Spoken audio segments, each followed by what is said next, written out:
Welcome to Against Medical Advice. I'm your host, Jimmy Diamond. The identity and location of the following recording has been changed to protect the anonymity and confidentiality of the clients. The views and opinions of speaker do not directly reflect those of the podcast. The following is a live recording of real people struggling with addiction and trying to seek recovery. This is for educational purposes only. We hope you enjoy. In class, I'm going to start today with a fun question. It might only apply to some people, might not apply to everybody. Welcome. But my question is, has anybody in here ever been to treatment, rehab, something like that, and left against medical advice? Against medical advice? Left AMA. I haven't been there. Anybody ever done that? Tracy? No one here? No one here has ever left the treatment center? One, two, Tracy? That's romanticized. Well, not drug treatment, I mean, it was basically Yeah, the state I ran out of the clinically, mental hospital. the mental, drug, everything, But yeah. they were trying to give me the detox in there. And I was Okay. like, you got crazy folks up in here. Okay. And then they were like, you're Yeah, I crazy. had crazy, so I got the fuck No out of more there. drugs. Wow. Wow. Anybody ever almost leave a treatment center before AMA? Like you're about to? And Yeah. since nobody has, that's awesome. That's very, very, very cool that people have not. But what happened when you almost did? Tyler just convinced me not to. Oh, this is recent. Yeah. I Oh, wow. almost bailed out of detox. Yeah, I almost did too on my 5th day. And Jessica, Yeah, Jessica she too. came into work on her day off just to convince me not to leave and called my mom. She's Wow. awesome. Talked her Yeah. down. And then Tyler talked to me the next day, and like they both, doing the same shit I was doing, so they related with me. And Jessica's the reason why I'm here right now. Mm. She's the newest case manager, but the best one by a mile. Yep, I love her. Waiting room. When I was there the first time, she was like night shift. Really? Yeah, like Thank 10. you. She just got. She's awesome. Okay. So why did you want to leave? Why did you want to leave and why did you stay? Like why did you ultimately decide to stay even though you wanted to Like leave? your kids. I had a major craving, and I had like just gotten past my physical withdrawals, but I had like a major craving, and like the people that had been in detox before I got there, they seemed like they were really ready for it, and I was like, oh, well I got a craving, so that means I'm not fucking ready for this shit. I need to get the fuck out of here. Why I ended up staying is because Jessica reminded me that everybody feels that way, and it's okay to feel that way, and the only thing that matters is that we fight that feeling. So that kept me staying, and then on top of that, I was very much declining coming here or anywhere like this. Mm. And she basically told me a story about how she spent 6 months in a place that she didn't want to be there. Even when she got there, she didn't really want to be there, but it ended up being the best thing for her, and she wouldn't be in the position she was in at that moment had she not gone. And she was like, just go, just try it out. You can leave if you don't like it. So I stayed. Yep. So someone came and talked to you, Intervention. told you their story, and you decided to stay. Yeah. And from that decision, how much have you benefited from staying? A whole lot. Like I want to say that was another one of those. My higher power was in Jessica at that time. How long ago was that? Well, I'm on 42, 43 days today, 3 weeks ago. and so it was on my 5th day there. So over 3 weeks ago. Had you not made the decision to stay, and you went with your decision and left, I'd be on the street. where would you, right now you'd be on the streets? I'd be on the street. Where would you be? You're nodding your head like, Yeah. similar situation? Definitely. Yeah. I had texted my plug before I texted my mom to come pick me up. Oh, wow, okay. All right, so now, has anybody ever experienced a time where, kind of like that, you have a situation, you don't want to do it, you kind of want to get out of it, and it's good for you, but you leave anyways? and you just go through with it though, Going you to know? rehab. Yeah. So you got a positive one like going to rehab, Yeah. right? So I think that's, yeah, go Mine, ahead. mine was coming here because originally, like, I thought I was just going to do my 30 days in Rome Yep. and then leave. But then they were like, yeah, you should probably go to this place. And I was like, do I really want to give up another 3 months? But yeah. it was definitely the best choice for me. Yeah. Yep. Jessica's. Yep. Now, She convinced me. Best you had momentum at that point, Mm-hmm. right? Yeah. And you had decided, like, you know, I've worked pretty hard for this, I don't really want to lose it, and I'm deciding 3 months is a long time. Is that something I'm willing to commit to? Somehow you came to the decision that, yeah, I'm going to turn my will and my life over to the next 3 months of whatever this is going to be. Yeah, because originally I kind of made like a compromise with them. It was like, okay, I'll only go there for a month. I But- did the same thing. Yeah. But then as I came here, like when I was like 3 weeks in, I was like, this is really helping. Fuck. I literally. So I was like, told okay, these I'll just stick it through. people- I said I'm doing PHP and I'm out. And then when I got here, literally after my first 2 days, I was like, yeah, I'm staying the longest I can stay. Like, Yeah. Dude, anybody else? Similar feeling? Yep. Maybe somewhere in that stage right now, perhaps, you know? Right. Where it's like, do I do this or do I not do this? You know, is it like I put the 3 months in, I put the effort in, I put the time, or do I not, you know? Has there ever been I remember for me, same thing. I went into treatment and I was like, I'll do 30 days. I'll do 30 days, go back to Massachusetts, and I'm just gonna be one of those normal people, you know what I mean? That's what it's gonna be. And somewhere along the 30 days, I changed. My perspective changed. I think a lot goes into the change, but somewhere in it, I decided to stay for a little bit longer, you know? Like, Jimmy, I think my therapist was like, you already did 30 days, what's another 30 days, you know? You're gonna go back home, you got anything back home? And at that time in my individual life, I did not, you know? So I had said, you know what, yeah, why not? And that type of surrender and that type of, you know, openness was helpful in that time. It was something that I had to practice. I had never done anything like that before. You know, I had never really turned my will and my life over to something like that. And from my experience of people who had done that, the experience everybody was sharing with me was not what I had first imagined it to be. Everyone in the past 30 days that I was talking to in rehab had said, you know, you got to stay sober, you got to stay abstinent, like you got to go to meetings, you got to do this. But before I came in, everybody was saying, yeah, man, I quit on my couch and I just drink and I just smoke. And you don't need that stuff, you just need willpower. That's exactly what my plug and everybody I use with told me to do. And that's my experience, you know what I mean? And I mean, it took a lot to change that thought process for me, you know? So you had decided to surrender to recovery. After already having some recovery, you decided to kind of like keep it rolling. Same thing with me. I had about 30 days and I said, you know what, whatever. I've done pretty well in these 30 days. Let's just keep this ball rolling. Let's just see how far this can go. And let's see what's up, you know? And I think that this is where we make that decision.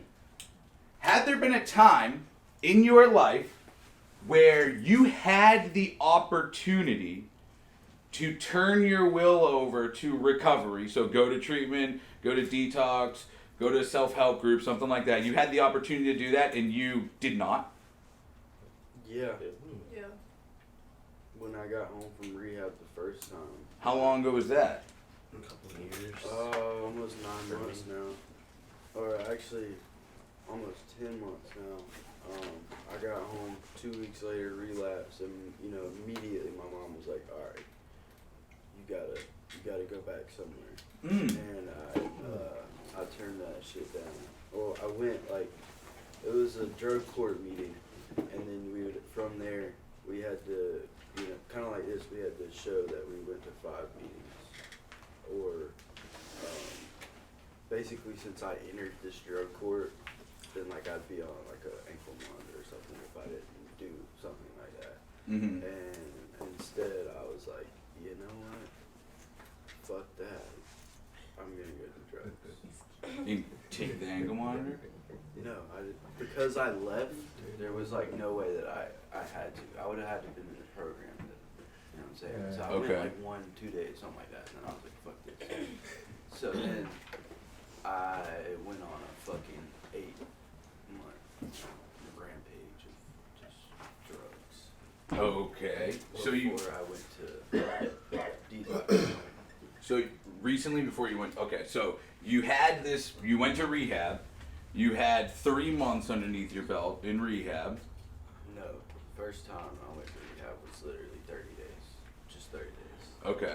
Then I came home, Yep. 2 weeks, relapse. 30 days. Okay, so you had 30 days, came home within 2 weeks, your willingness had faded down. We ended up using, and then we're back in detox. Has there ever been a time where anybody want to share a time where perhaps like you had the opportunity to get, fix it or something like that, fix the problem? Yeah, it's similar, different. My DUI happened, and then following that, like I had to do DUI school, and like have to blow zeros, have to show my face. They need my face 3 times. And at the time, I was kind of scared to buy alcohol, and I don't know how much it was like, how much I believed that versus like chose to believe it, whether it was true or not. But I stopped drinking for like a month. So I was like, let's ride this wave.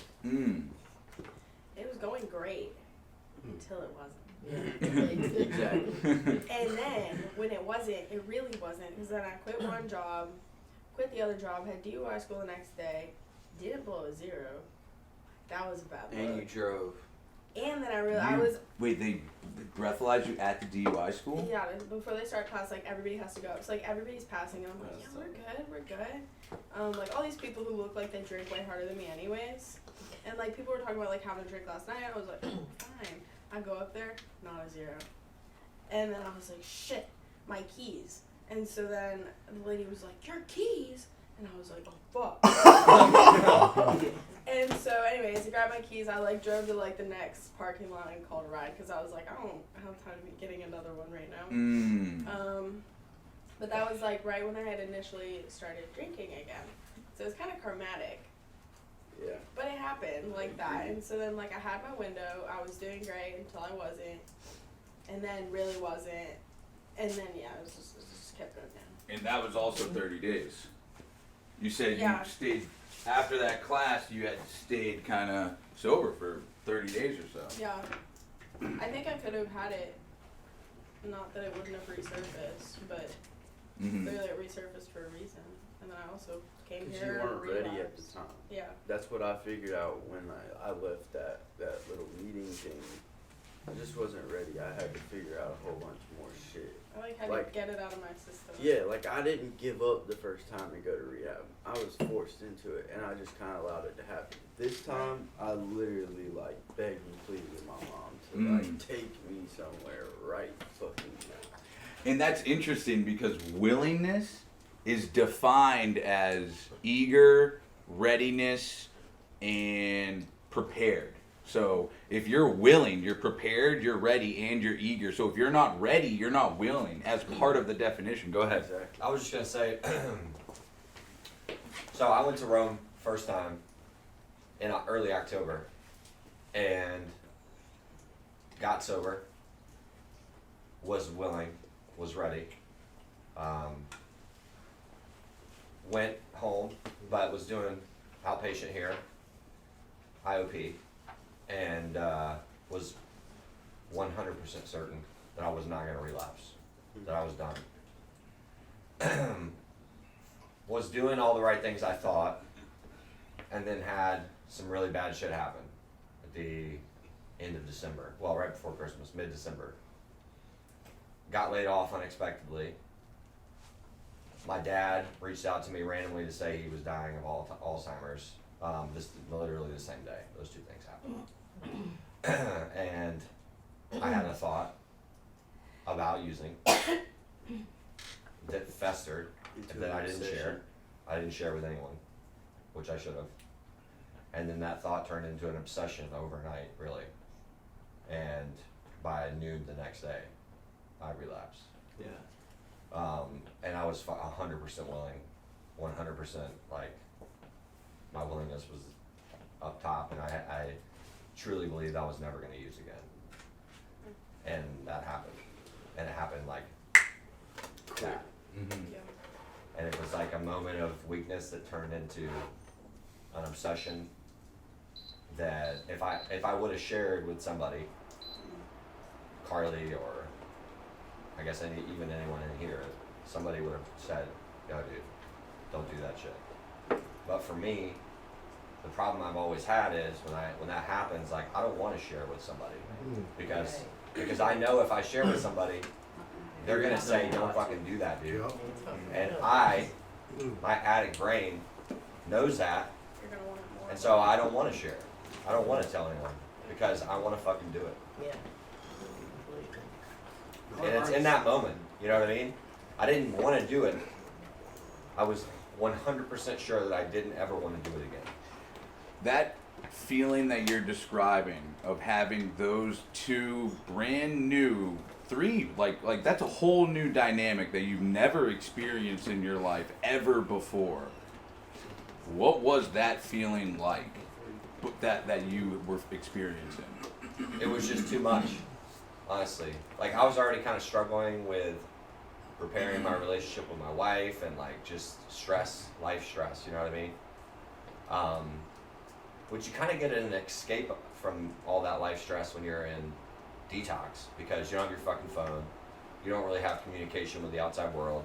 You don't really even have to think about the stress. Like, you know, you kind of still think about it, but not as much because it's just not as top of mind. You know what I mean? It's kind of like an escape. And put it on the shelf. But then when you go back out and you're home, you know, and you're back in reality, like it's right in front of you. You know what I mean? And so I was already kind of struggling with that. I was managing, but then when those things happened, it was just too much. You know what I mean? Like, I just felt like, I don't know, like fuck it, I guess. You know what I mean? Like, If you were going to adjust your perspective and view that experience as a learning opportunity, what did you learn from that so far? So the biggest lesson I learned is, like, now that I have, so I got sober 2 years ago. I've been to treatment, this is my third time. And I was doing great. My first time out of treatment too was 100% certain I was never gonna use again. And then I replaced a bunch of substances with a new substance that I had never used before. It was the exact same situation. Like, I thought, I learned about it. I fucking thought about it, doing it for months. This was a situation where I was like watching YouTube videos, like totally obsessing over it for a month, and then finally I just said fuck it, and I tried it. YouTube videos on what? On the like just learning about the substance and how it works, and convincing myself that it was okay. That it was the perfect solution for a drug addict and alcoholic like me. Mm-hmm. But it wasn't, and it ended up being the worst addiction I've ever had. But it was exactly the same thing. Like, if I had a sponsor at that time, and I never said a fucking thing to him about it. Mm-hmm. And I eventually did it, and it ended up being the worst thing I have ever done. And so I guess the lesson I've learned now multiple times over is like, I gotta fucking man up and share it when I feel that way, and I'm having those thoughts. Like, I gotta talk to somebody about it. And if I don't talk to somebody about it, 100% of the time, I'm gonna fucking do it. I'm never gonna be successful if I don't share it. I'm always gonna fucking do it. It's just gonna happen. Mm-hmm. Do you think That's just, oh sorry. Do you think speaking of willingness, your willingness changed about it? Like you didn't like the addiction was like, no, I don't want, you know. no, because for me, the way my brain works is once I get into that zone, I'm not thinking about any of the fucking negatives, like what I'm gonna lose if I do it. All I'm thinking about is the benefits I'm gonna get, the relief, feeling. the feeling. Yeah. Like, I'm not thinking about this is gonna fuck up my marriage again. I'm gonna have to lie to my family again about this. Like, all the things. I'm getting to the end of my rope. Like, eventually my wife's gonna say, I'm fucking leaving. You know what I mean? So I'm not thinking about any of that shit in that moment. You know what I mean? Like, once I'm like locked in and I have those thoughts and they become an obsession, that's just not even in my fucking mind. And this is the reason that I asked the question, like, what were you feeling, is because that's a whole new feeling. You know, that's a whole new experience that I've never felt before, you know, and this other feeling is a familiar feeling, or I know what this feeling is. I can identify this feeling through education or whatever, learning about it, you know what I mean? And addiction is one of those tough things to do that with, you know, for sure. But thank you for sharing, because I mean, you're hitting the nail on the head. I mean, I don't know what it is that we have to turn our will over. Maybe it is just sharing it. You know, it's simply talking to someone. I mean, I don't know what it is for you. I think everybody has their own thing that they're going to have to turn their will over. And what you turn your will over to during your life is going to vary, and to the extent that you turn your will over to it is going to change. And I think that that's a journey that we have to sign up for, and it's going to take new feeling. It's going to take managing old feelings. It's going to take all of these things associated with it. And I think that if there's a lapse or a relapse, it's just an opportunity to learn and fix something and continue my journey, you know what I mean? Instead of really getting down on myself and bogged down on myself and, you know, letting a lapse turn into a relapse, perhaps, you know? Yes. I was gonna say, you know, I told you I was kind of like forced into going to rehab my first time, but when I got there, even every one of the staff in there like told my parents, like, you know, I was probably the most willing person that came through that building ever. Because when I got there, it was like I did become willing. I was like, you know what, I don't ever want to go through that shit again. Fuck that. But I think because I didn't surrender myself and come in. Excuse me, Jim, your cup is blocking the screen. Oh, my bad.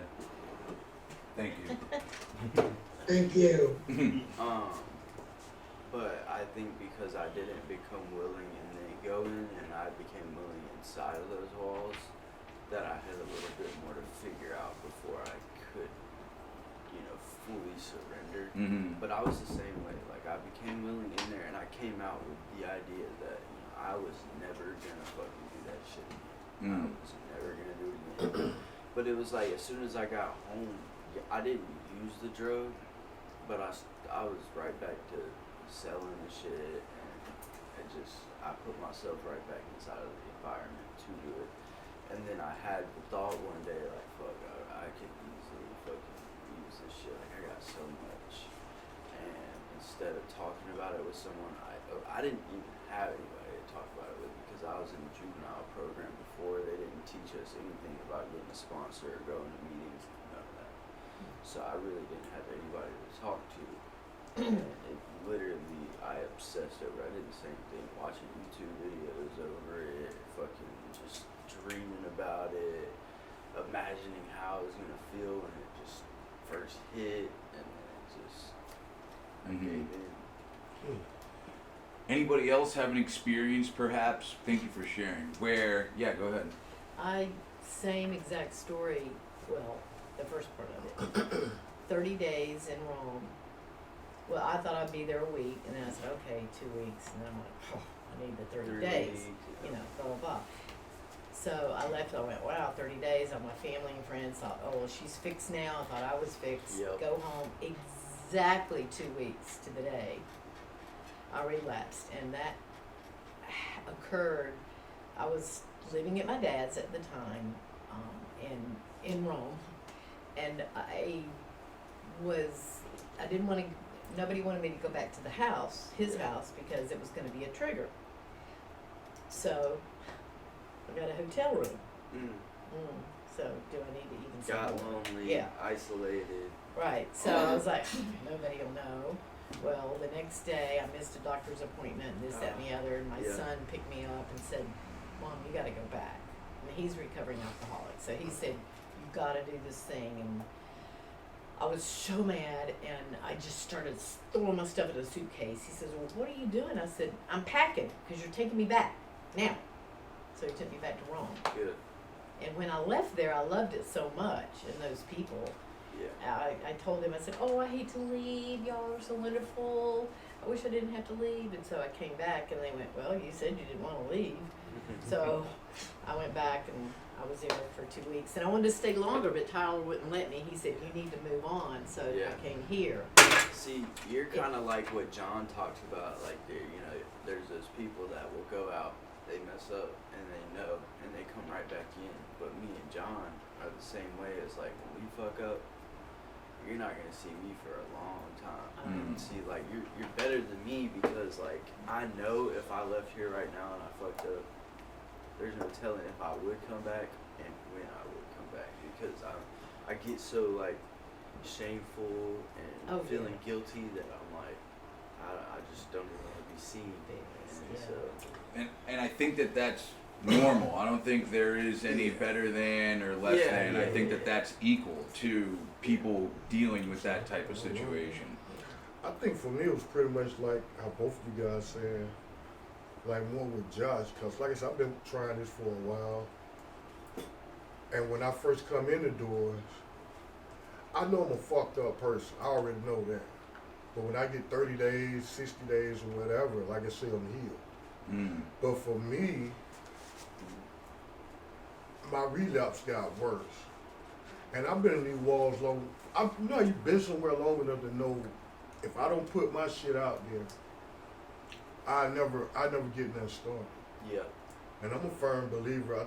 When I came up with AA, it's like with everything else. Whatever you put in, what you gonna get out. Like, it's my favorite line. It's always been around AA. I've never been in AA. I was that guy sitting out there smoking cigarettes while the meeting going on. You out there making coffee for 20 minutes. I ain't make coffee for nobody. I mean, I was just there. I didn't even make the coffee. But the sponsor I got, I was at this place called Residence at the Bridge. I never forget, because it was like, I did good around the group. It was my integrity, like when I do stuff behind people's backs or whatnot. So I'm aware of, if I don't do this, I'm gonna get high again. And I remember going to Twin Lakes twice. I went to Mount Sinai once. I went to Atlanta, outpatient recovery. And man, for a minute, like that moment of clarity, man, I'm tired of getting my ass whooped out here. Yeah. Like, I'm tired of getting my ass whooped out here, man. I was saying this same shit at 41. I'm 49. And it came to the point, do I really want to stay clean? And so this trip, I'm actually doing steps. And it's fun. Yeah. Yeah. It is fun. Like, if you know how people say this shit miserable and shit? No, it ain't, because there's miserable out there for me. Yeah. That's just my story. I agree. It's miserable out there. But it's fun, man, and that's no black and gray. Man, you're going to be sober, you're not going to be sober. I tried to, what they call it, drink and do AA. The shit didn't work. It's time for a change. Yeah. It's time for a change. Had there been a time, like, how do you? Thank you for sharing. And I'm just thinking about how. Was there a time where you never imagined yourself being somewhere and you got to that place and you just like kept going? You know what I mean? In your active addiction, was there ever a time where you were like, I'll never be like that? Yeah. And then you are doing that. Yeah. And you can't stop doing it. You see what I'm saying? Like, going from, like, when I was doing pills and like, you know, they rap about that shit. So in my head it's justified. Okay, everybody does it, whatever, blah blah blah. I'll never do heroin though. Then I get to doing that, and I'm still doing the same. I'll never shoot it though, and it's just like it keeps. I'll never do this though, and then it happens. I'll never do that though. Right. Somebody comes up to you, says, "Hey, you kind of drink a lot, right?" Do we turn our will over to that concept? Do we turn our will over to the idea that we drink a lot? To start out with, no. What's that? I said whenever it was starting out, no. Right. Right. Get defensive. Uh-huh. Very Yeah, defensive. very You start defensive. blaming that person Yeah, I was for like, even bro, you mentioning drink it. with me every But at day. the same like, time, like, you that's know, how you- you- Yeah, you know in your heart. when you're at home, they really fucking like every time. Yep. Right. Yeah. Yeah. They're like, you fucked up. I'm looking at people. We're all using.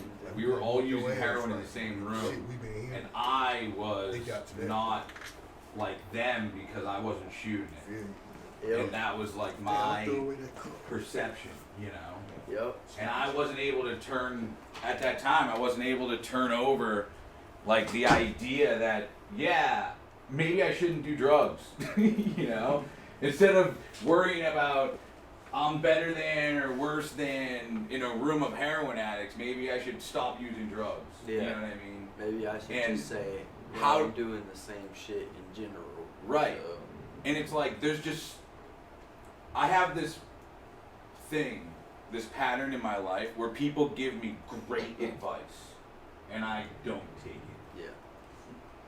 People just give me this thing. They give me the solution. They're like, this is it. This is what you do.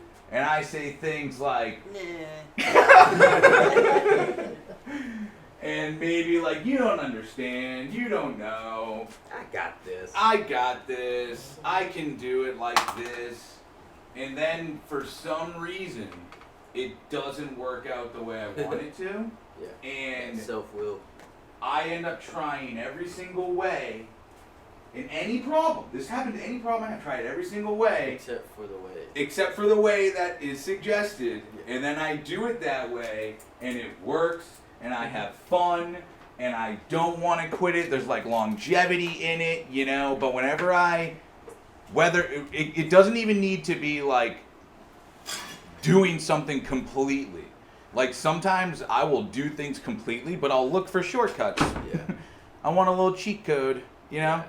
I want a little shortcut here and there. And I spend all this time searching for one of those instead of just doing what I need to do. And that search for a shortcut distracts me from just doing the work. Today we're talking about self-will. All right? We're going to talk about self-will. In addition to talking about self-will, we're also going to talk about God's will, and we're going to talk about free will. We're going to end the class with free will. We're going to start with self-will, and maybe in the middle, we're going to talk a little bit about God's will. What is God's will? God's will, to me, from what I understand, is the God that we understood him in the second step. So whatever solution is what we should turn our will over to.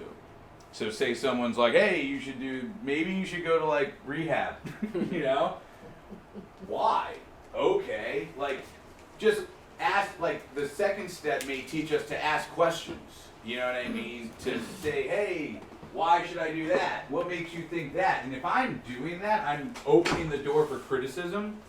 And being an addict is very criticizing because in being an addict comes a whole slew of character defects, shortcomings, questions of the past. You know what I mean? Like if I admit to my parents that I am struggling with addiction, then there's the talk, and they're gonna question everything I ever do, and everything's gonna change, and yes, that's might be accurate because that's what I would have to do. I'd have to turn my will and my life over to the talk for 2 hours.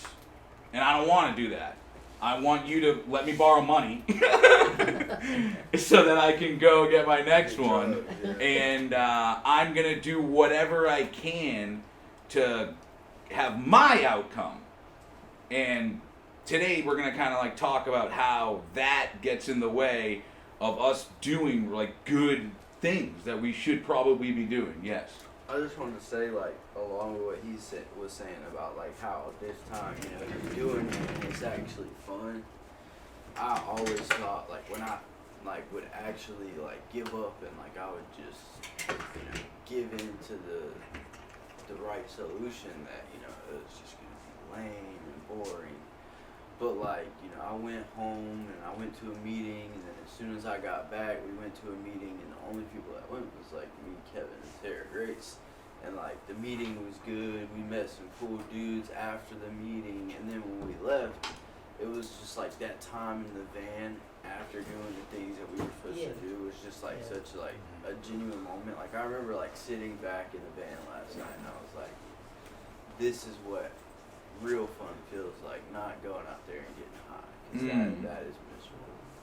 So, Those van rides are special. Yeah. And that's just like the I miss proof them. of when you do those right things and you're on the right track. You feel those pure moments in your heart. You don't feel that high in your heart. You just feel it everywhere else. Like, so yeah, that definitely when you give in, you really have fun. Anybody ever experienced that before? What? So it's kind of like the feeling associated with Having fun. giving in to turning your will over. Yeah. No, you're doing the right thing. Yeah, I mean, like, just giving in and turning the wheel over, you know, like he said, it was just having fun. I mean, like, when I was at Mount Sinai, you know, I could have had a grudge and then, like, you know, I don't want to participate with this, you know, I'm just going to sit here and do my, you know, little 30 days and go home and not do anything, you know. But, you know, chose to participate, you know. Found out that it was okay to shoot pool, you know, sober, play volleyball sober, you know, do all kind of interaction to meet people, and, you know, hang out and talk and have a good time. It's okay to do all those things. So, Yeah.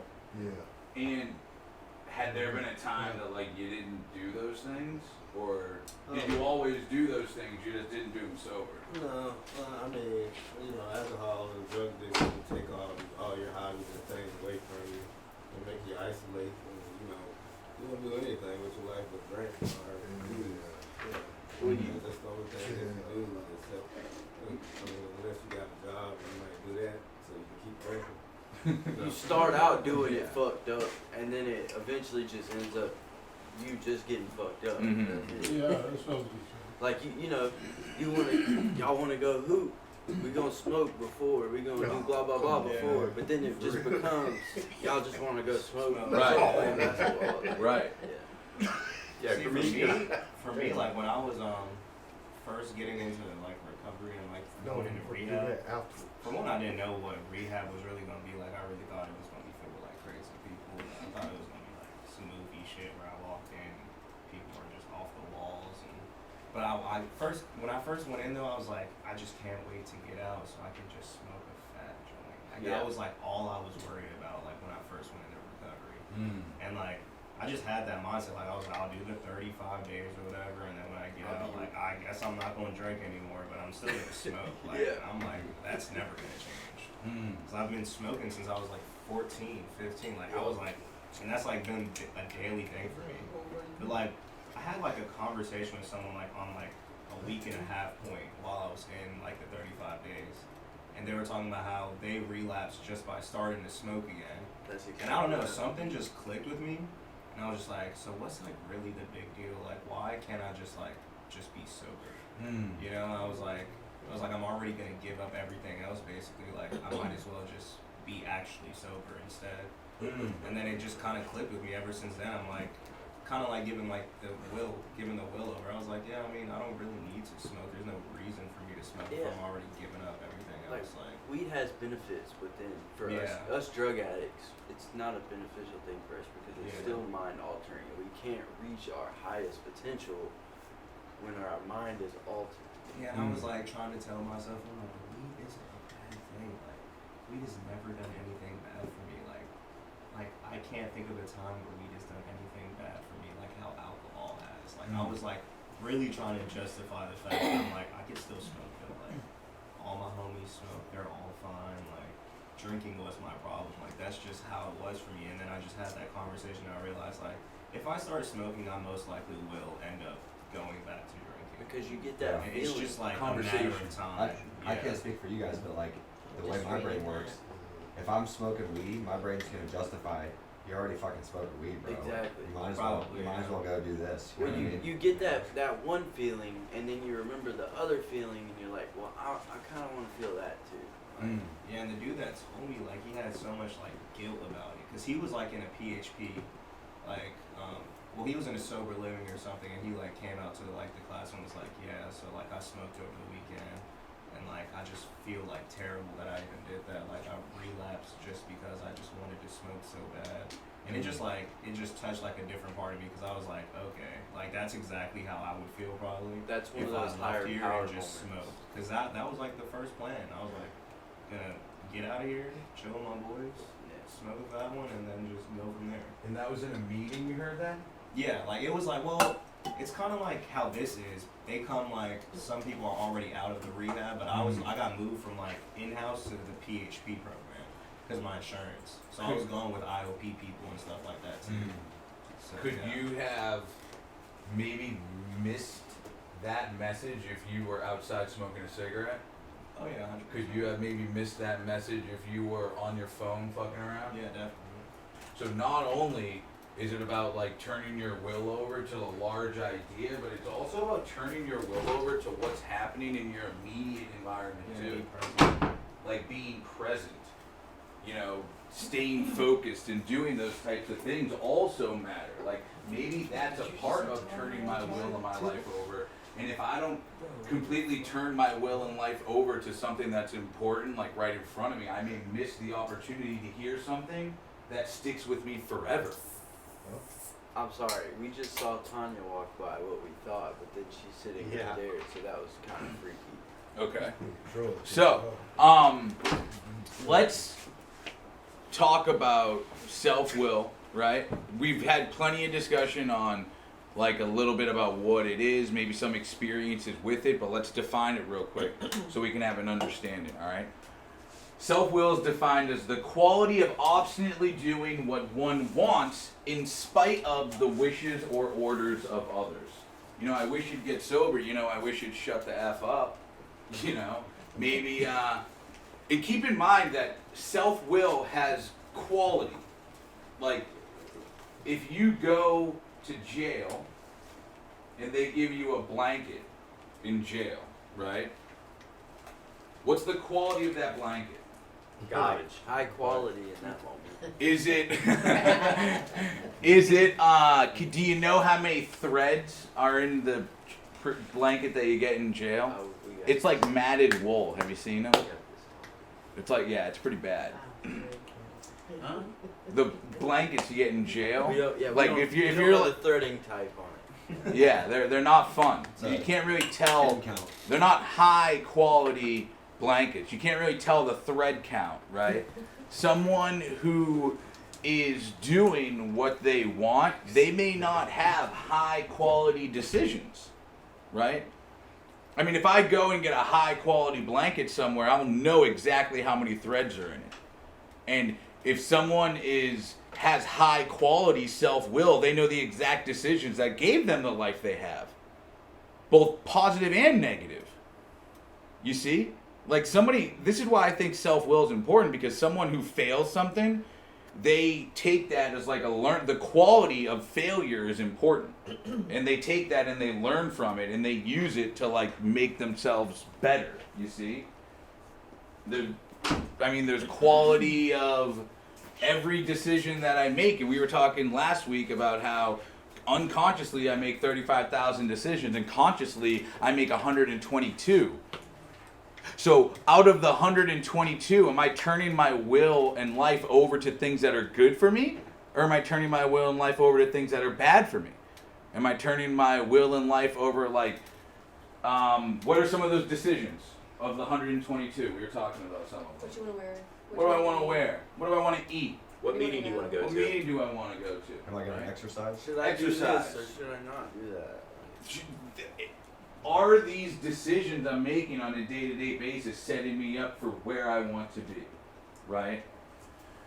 And I'm the one who has to turn myself, my time, and my effort over to those small things.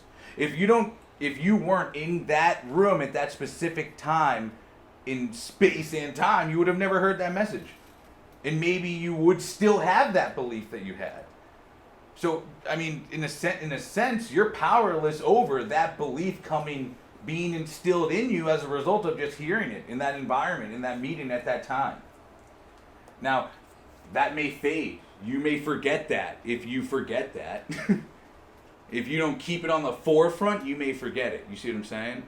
So how do I keep it fresh? How do I keep it in my mind to make sure that I'm continually turning my will and my life over? Last week we were talking about big time commitments. We were talking about marriage, career, turning our will over to like large decisions.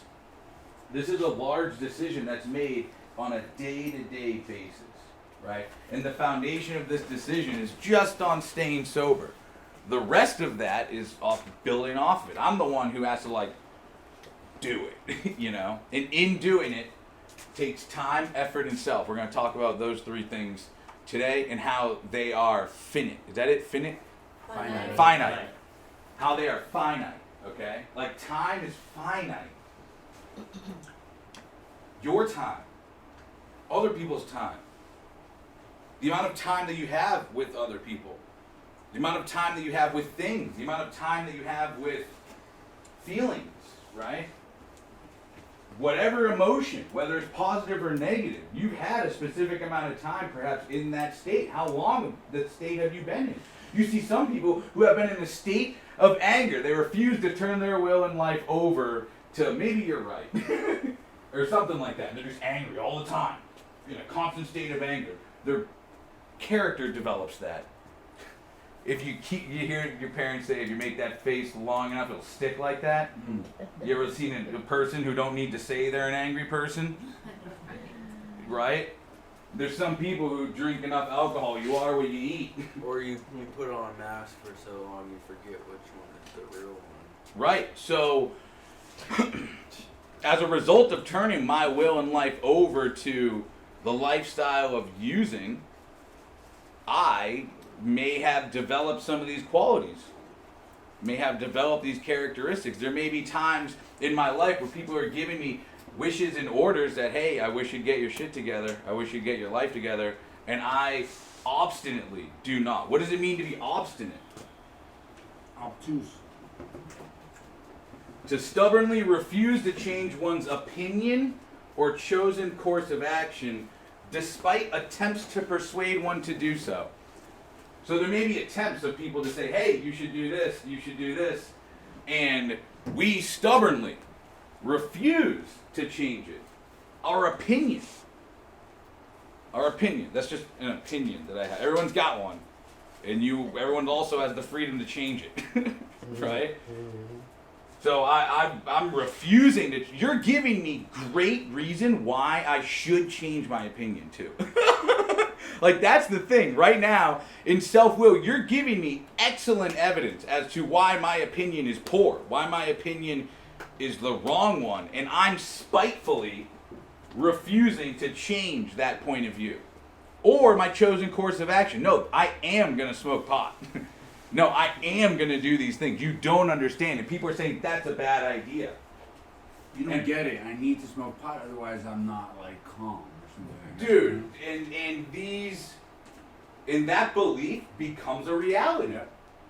And then that reality may perhaps become an addiction, right? Because if I needed to feel this way, I want to feel this way all the time because I'm stressed all the time, so we're there in a constant state of high. Now, chosen course of action, that is the future. And there's a lot where I cannot wait until next week when we start diving into the moral inventory.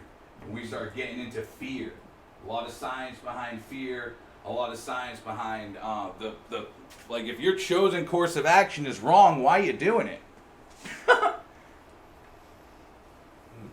Like if we're going somewhere and you say, Jimmy, don't go that way, always traffic, man, can't go that way. I say, dude, go fuck yourself.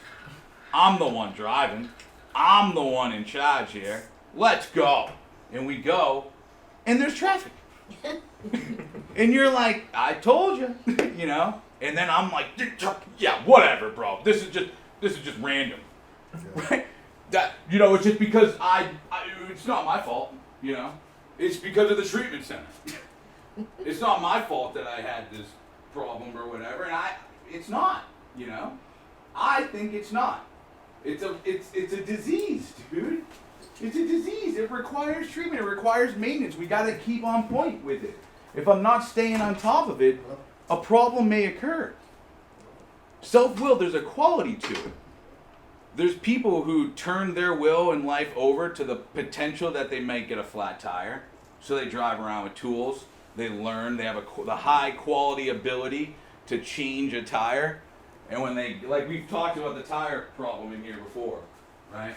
I'm the one who has to decide that I need to drive with these tools in my trunk, right? And I need to know how to use them. And knowing how to use them may require time, a little bit of effort, and a little bit of me. Now, what does it mean to be stubborn? A lot of people say, I'm stubborn, don't know what it means. Having or showing, I think, is that dogged or dogged?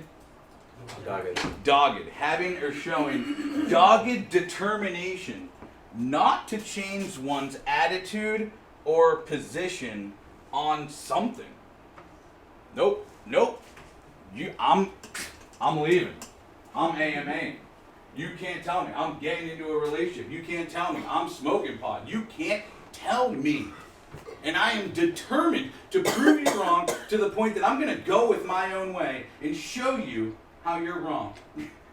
And I'm going to prove to you that I'm better or whatever, right? Or attitude. Like, a young man was talking about being in treatment, having an attitude. An attitude is basically body language. It's like my ability to tell what you're thinking and feeling without you opening your mouth. So if someone don't want to be here, they can have an attitude that reflects that. Okay? And you ever go somewhere you don't want to go, and someone says, bro, you better lose that attitude. And our attitude is our last attempt to get what we want, which is to not be there. That is my last feat of whatever. I'm just gonna mope. I'm gonna make it so miserable for you and everyone else that you don't even want to do it. That is stubborn. Right? And that is, in a sense, what self-will is. I mean, you're looking at like layers of self-will here. And it all boils down to just not changing my attitude, and especially in spite of good arguments or reason to do so. Like, the attitude that we have is inappropriate towards what's actually happening around us, right? So there's a good reason why you should not be stubborn right now, right? There's a very good reason that you should turn your will over to this. Like, I mean, the evidence is clear. And there's personal experience evidence, there's scientific data, there's years and years of people getting sober through this, so. Now that's now. You see what I'm saying? That's now, in this classroom, having this discussion, coming to understand all of that, which is different than where we were 3 months ago. Which is different than where we were the first time. You see what I'm saying? Which is different where we were when I was 13, 14, and my teacher was like, Jimmy, you can't be hanging out with those kids. All they do is smoke pot. And I remember looking at my coach being like, go fuck yourself. You don't know my fucking friends. You don't fucking know them. And he's like, you gotta stop hanging out with those troublemakers. But guess what, Jimmy? He knew, bro. He knew, bro. He knew. You're the people, dude, it's crazy. Parents know who's bad for us before we do. You know, like it's just they can see it. You can spot them, but we can't see that. It's impossible for me as a kid to listen to turn my will over to that. My brain's now let's get to the science and like everything from the experience. My brain is I'm fucking 14 years old, dude. I don't understand none of that. I'm also using drugs. So I surely don't understand none of that. I'm taking advice from my parents who, as a teenager, you're just like, I was like, whatever, man, you can't tell me nothing, you know? And then look at the actual environment. So out of like the science, I mean, whatever, it could be science still, but I'm hanging around these kids every day. You know, good things happen when I'm with them. You know what I mean? Nothing negative happens. I don't know what your idea is. And then problems happen. And then we start getting run-ins with the cops and this and that. And I'm still, even though the evidence is presenting itself, I don't see it. No, that was just a thing that happened. It's not because I'm hanging around with Mike. Right? And they were like, he drives that green Taurus, dude. The cops know the green Taurus. And I was like, bro, we're smarter than the cops. Tell me right now, do you think there is any car full of Ford Taurus riding 14-year-olds that are smarter than a police? Yo! You got a car full of 14-year-olds going through puberty on drugs saying, we're smarter than the cops. And everyone's like, we are, yeah! Masterminds. Dude, no outside influence. So me turning my will over, you can't tell me anything. Regular think tank in that car. Oh, man. So it might be a little difficult, because now you're talking about having turned my will over to something for so long, now I have to try something else, right? And I mean, what are some of the things that we talked about this is basic decision making. It's like, well, why wouldn't I want to turn my will and life over to recovery? I don't want to be that person, you know what I mean? I don't want to have to feel these emotions. I don't want to have to, you know, work the steps or not use drugs again. It's like, okay, well, this is where we have two choices. This is the decision. You can either go with recovery, you can make the decision to call your sponsor, you can make the decision to do these things, try the best you can to automate these behaviors, or you can go the other way. And going back to past experiences, like, this is individualized for us to understand, right? Not only the places in which I refuse to turn my will and life over, the places in which I have to turn my will and life over, but like, what do I turn my life over to? How do I take my will back? You know, we're talking about going from 100% willingness and in 2 weeks a lapse. So how does that fade? You see what I'm saying? How do I keep that willingness up? How do I keep that fire going? And I don't have the answers, you know what I mean? But I really think that collectively we could all come up with the answers by looking at like treatment, looking at self-help groups, looking at all that type of stuff to just kind of understand, okay, what is good advice? What is bad advice? What should I turn my will and life over to? What should I not turn my will and life over to? Now, I think that to keep it real simple, like to give you the best opportunity for recovery, I like to think about turning your will and life over to anything that's going to restore your ability to think and behave in a normal, rational manner. Okay? And then from there, you can work off of it. Now, primarily right now, the ability we're trying to get is to stay sober. So turning our will and life over to anything that gives me the ability to think and behave in a normal, rational manner, which is to be sober. That's what I should be turning my will and life over to. Treatment, rehab, this specifically, we're turning our will over to. We talked about last week what happens if you don't follow the rules. What happens if you don't follow curfew? You don't graduate, right? And you can see how one decision with an unhealthy or untrue belief system behind it can cause problems. You see what I'm saying? I may believe that, man, because I've been working the program, I don't need to fucking show up on time. You know what I mean? And that's an unhealthy or untrue belief system that may result in my getting kicked out of the program. And there's many different decisions that we could go through that could result in some type of problem like that. And how important are these decisions, you know? Like, how big can how much can one person change from going to a meeting and hearing one sentence? And if you can change like that in the positive way, how much can one person change from just hearing some bad news? You're seeing two complete different ends of the spectrum, and it's like, well, what do I turn my will and life over to fix these things? I don't have the answer. But if I'm not trying things, then I'm not going to have the answer. You see what I'm saying? I'm going to read this. This is from Step Working Guide, okay? This is critical because we've acted on self-will for so long, abusing our right to make choices and decisions. Abusing our right to make choices and decisions. You have the right to make choices and decisions, and you're abusing that right. I'm an adult. I can get drunk. Yeah, you can. And you're doing that every night. You're abusing that right. Like, you have that right, and then you're abusing it.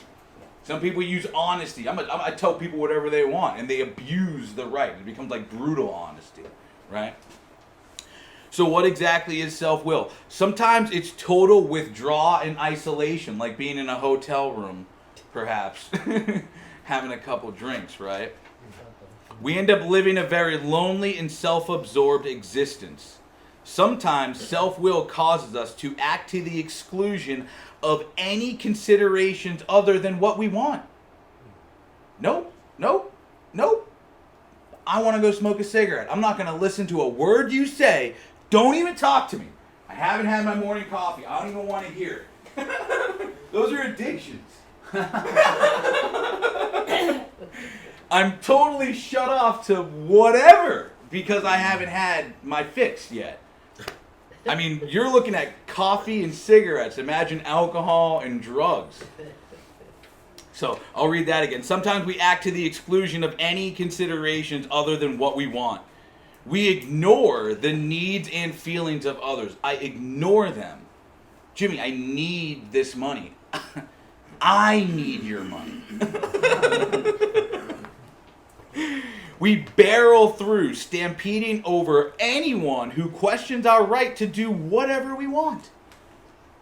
We become tornadoes whipping through the lives of family, friends, and even strangers. We become totally unconscious of the path of destruction we have left behind. I remember being on break from work. I had 30 minutes, and to go from Woburn to Reading at 3 p.m. on 95 alone is 30 minutes. And I would do that on my break from work and show up, and I would drive in the breakdown lane, and I would cut people off. You know what happens when that happens to me right now? When I'm driving, I see someone coming up, I just go, this fucking asshole. And when I am in active addiction and I'm on my way to get my next one, you just have a sea of people saying that to me. Like, the whole wake of people behind me are just going, this douchebag, beep beep, fuck you. And I'm just like, bro, you don't understand. I have to get these Percocets so I can be back from my break on my dishwashing job. Like, totally not even thinking of that stuff. If the circumstances aren't to our liking, this is where attitude comes in. If the circumstances aren't to our liking, We try to change them by any means necessary to achieve our aims. I'm gonna go, but I'm just gonna be like this. Bro, do you know how upset my fiance gets at me when I have an attitude and we have to like go somewhere for her friends? And I'm like, I'm not talking. She's like, dude, babe, you have to talk. I'm not gonna say a word. I'll go, but I'm not talking, right? I'll go, but I'm not gonna talk. And I'll be like, I'm just short and I'm minimal. Hey, Jimmy, how's this going? Sweet, man. It's sick. Cool. All right. Yeah. I'll do this. I'll go, cake, yeah, great. Like mad sarcastic and stuff. Jimmy. You know what I mean? I'll start, and everyone, and it's funny because I'm funny. Yeah. So everyone laughs at it except my fiance, because she knows what I'm doing. You know what I mean? She knows that he's just doing that, and I will like, oh yeah. So I do this whole thing. That's when I have an attitude. It's my way of controlling. You know what I mean? It's my way of like, just holding on to the little flag you planted. That's it. Yep. I'm standing on this ground. I didn't want to go. Right. You're making me go. Type of attitude. It's your will. You're not accepting it, bro. And it's like, dude, if I just turned it over, Yeah. the party's fun. Yeah, cake. I could like actually be happy and excited about it. We try to get our way at all costs. We are so busy aggressively pursuing our impulses that we completely lose touch with our conscience and with a higher power. Aggressively pursuing our impulses that I totally lose consciousness. That's what you're talking about. You're like, I couldn't think of anything other than like this being a good idea. My conscience is just not there. My ability to like make a good moral, ethical decision for myself and the people around me is just non-existent. In order to work this step, we need to identify the ways in which we have acted on self-will. So, let's take a break, and when we come back, we're going to get into some of these questions. Start thinking about how you act on self-will. So not like how do you do it? What is your method of using self-will? And we'll come back in like 10 minutes and go through all these questions. Ahead and get back into some of these questions. So on break, did anybody happen to think about how they act on self-will? It's shitty. Huh? Shitty. Like I make dumb decisions and I do impulsive things. So when someone gives you like a good suggestion or something, how do you respond to it? I say, oh, thank you so much for the advice, and do the opposite. So you like thank them and take advice, but don't follow through. Yeah, because I think my way is always going to be the better way. If I know what I've experienced and been through, but they don't, so why would I do something? Your way or the highway. Yeah. Mm-hmm. You know what I really hate is when I'm gonna do something and somebody tells me to do that thing. Then I don't want to do it. That I was already going to do. Yes. It's like, I'm going to do it, but you told me so now. No, I'm not gonna do it. Yep, I'm not going to do it. It makes me crazy. Mm-hmm. So like you were gonna do something, but I'll do that with my kid. Like I was gonna sit down, but because you told me to sit down, I'm gonna stand up right now.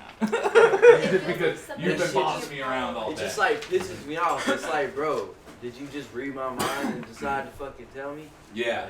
Or please drive carefully. Oh, I'm going to fucking drive I reckless wasn't then. gonna do that. And I do. So that's mine. That's mine. I'm the great I stone. take self-will with sarcasm. I am so sarcastic. Yeah. Oh man, I should get a medal for it, bro. Yeah. Hey, drive safe. Oh no, I'm gonna drive like an idiot, dude. Thanks, bro. Yeah. Yeah, I'm gonna fucking flip And I'm like hoping to get pulled over. I'm hoping to fuck up. Like, Yeah, that sounds fucked up. But I just don't like to listen to people. yeah. No, but that's my way of self-will, right? That's how I act on self-will. It's corrupted and dysfunctional self-propulsion. It's a control thing. Right. it's like both of those, right? How do you do it? I'm sarcastic. How do you act when someone gives you narcissistic? How so? What's like? How do you act it out real quick? Hey, you should do this. Why don't you do it? No. It's your fault. Do you do it? That's good. Why would I listen to you? You don't have a degree in this. You know? Right, You know what I mean? Or So, it's you're your not a fault I'm professional. about to fuck up. Yeah, the advice could be so fucking sound, but it's like, you know, the sickness is just like, this person isn't of merit to be giving you advice. you Yep, know? That's like a- narcissistic thinking. Like an overweight person telling me how to lose weight. That, you know, there's A yeah. cigarette smoker telling me how to quit smoking. Or like Dr. Phil telling you how to live, you know? Yeah. Right? Guy's fucked up, man. Yeah, So, Skeletons in that closet. how else do you do? We got like narcissistically, we'll take the advice, now taking it is interesting because I'm not taking it, but I'm saying I'm taking it. You know what I mean? So that's like, yep, I'll do that for you. You're right, no problem. Okay, see you later. Like to me, that's kind of like just avoiding conflict. The worst is if you get a little bit of therapy under your belt, you're like, that's solid, let me process that. Sarcasm, narcissism, attacking their character, perhaps. What else? What are some other ways? Comparing? How do I take my will back? I'll compare like my story or what I got going on with other people, make it better than or worse than, right? How about negotiating? Oh yeah, that's what I just said. How do you? Give me an example. Okay, I told him this. I'm a bad dude. I remember when I was in college, my mama said, "Douglas, you need to quit smoking pot." I said, "Well, I'll quit smoking pot if you quit smoking cigarettes," knowing good and well I was safe. Mm. You know, like yeah. like. That's a good one. But it was just I thought, I know how to set this up. Yeah. And then I felt bad about it for a few minutes, and then it's like Then you went and smoked a joint to feel better. not at the moment, but I knew that I had set my, like Mama probably thought later on, wow. Smart ass. You got me. So you bring up something interesting that makes me think is like, well, you could even take that type of attitude maybe differently, but like towards myself, you know what I mean? Like, yeah, I'll go to rehab, but I'm not gonna quit this, you know? And throughout the whole time I'm in rehab, I'm not turning my will over. You know what I mean? It's not like the same, but that's what that makes me think of is like comparative to what you were sharing. It's like somebody could be willing. Yeah, I'll go to rehab. It's like a partial willingness. You know what I mean? Like, I'll turn my will over to this because this is going to repair the problem, but then I'm going to go right back to where I was, and it goes back to, like, somebody could be in here with that type of mentality right now, not fully turning their will over, but they're in the place to do it, but they're not. You see what I'm saying? I was just going to say, one of the things that I did for a long time is gaslight and try to convince the other person that I don't have the problem, that they're just they're crazy, or you know what I mean, like it's them, it's not me, you know what I mean? Yeah. I hear that term a lot. Like, what is gaslighting? I don't know what that is. It's kind of just like when somebody says something, you just like immediately like stop it, and then you turn it around into something against that. Yeah, it's a technique that I think a lot of addicts use, and they don't even know they're fucking doing it. It's just an automatic thing that you do. It's a response. It's like an immediate response to, somebody saying you got a problem, or you need to stop drinking. Well, maybe you shouldn't have brought it up, and then it wouldn't be a problem. Right. Textbook gaslighting. Hold on. It's a type of of manipulation where you make the other person question their beliefs and their reality. Right. Yeah. So like, for example, I'll give an example of what I did. My husband would be like, "Were you drinking last night? You know, your cup smelled like alcohol." And I would be like, "No. Why would you think I was drinking? Was I acting weird? No, I wasn't. Oh, that probably just smelled like that because like the old tea I had in it went bad." Yep. Why were you smelling my So cup? they start to Yeah. What's wrong with you? Why would you smell my cup? Yeah. Yeah, all of a sudden you Are you completely crazy? change the dynamic of the whole line of fucking thought and question. You flip it on them, basically. Yeah. You're just paranoid. Yeah. Yep. So we'll gaslight, negotiate, compare, attack them, respond narcissistically, sarcastically. So let's say that we're in this moment where, and this moment varies, right? And this moment can be applicable to almost any problem. But let's say this moment specifically with like addiction and getting help for addiction or something like that. Here I am. You say, "Hey, you should fix your drinking," and I say something like, "Oh, no, it's okay, I can handle it." How does that affect you? How does that affect the other person? So when I act on my own self-will, how am I impacting other people? Well, technically, you didn't impact them at all directly, but it is kind of a slap in the face. Well, let's say maybe the first time it's like a slap in the face, but perhaps it's like repeated exposure. Like here we are again talking about this again. Well, I guess it kind of depends on who the person is, how close they are with you, because depending on that, with your actions, depends on how it affects them. Like if it's your mom, okay, your actions are definitely gonna affect her. I think it makes the other person feel it's gonna unloved. reflect Yeah, on just her. it's like putting them to the side. Yeah. Because they go, well, you obviously love whatever is causing you to act in your self-will more than me. You know? Because we've talked about this before. And Well, what about friendships? Oh, Right? no. disrespected, unloved, It's very marginalized. That's how they dismiss. Yeah, dismiss. You're being dismissive of the other person. I Perhaps did even this- undermining in a way. Yeah. I did that with my ex-girlfriend. Like, I remember her telling me, "You're just showing that you love the drug more than me." And then I remember literally, like, turning around, looking her directly in her eyes, and was like, "That's the fucking point. I'm sick. I can't stop. I do. Like, I'm sorry. What am I supposed to do?" Like, and I thought, like, it was completely justified when I said that. Yeah. But now that I look back on it, I was like, damn, what If a we- fucking dick.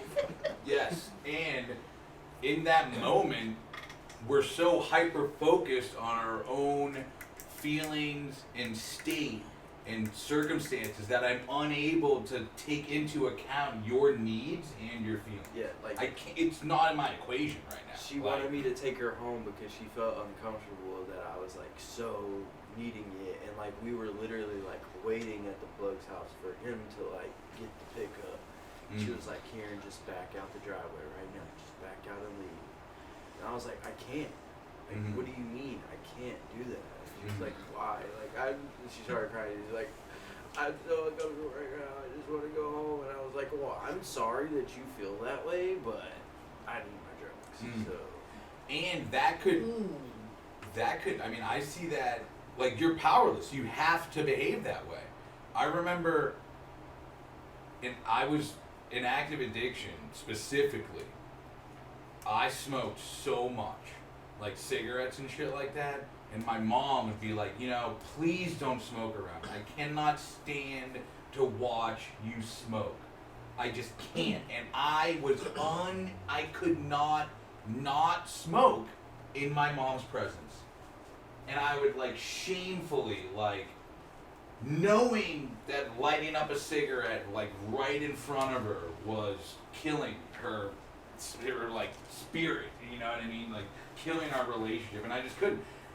There were times where I was like, dude, I need a pack of cigarettes. I have to ask my mom to buy me a pack of cigarettes.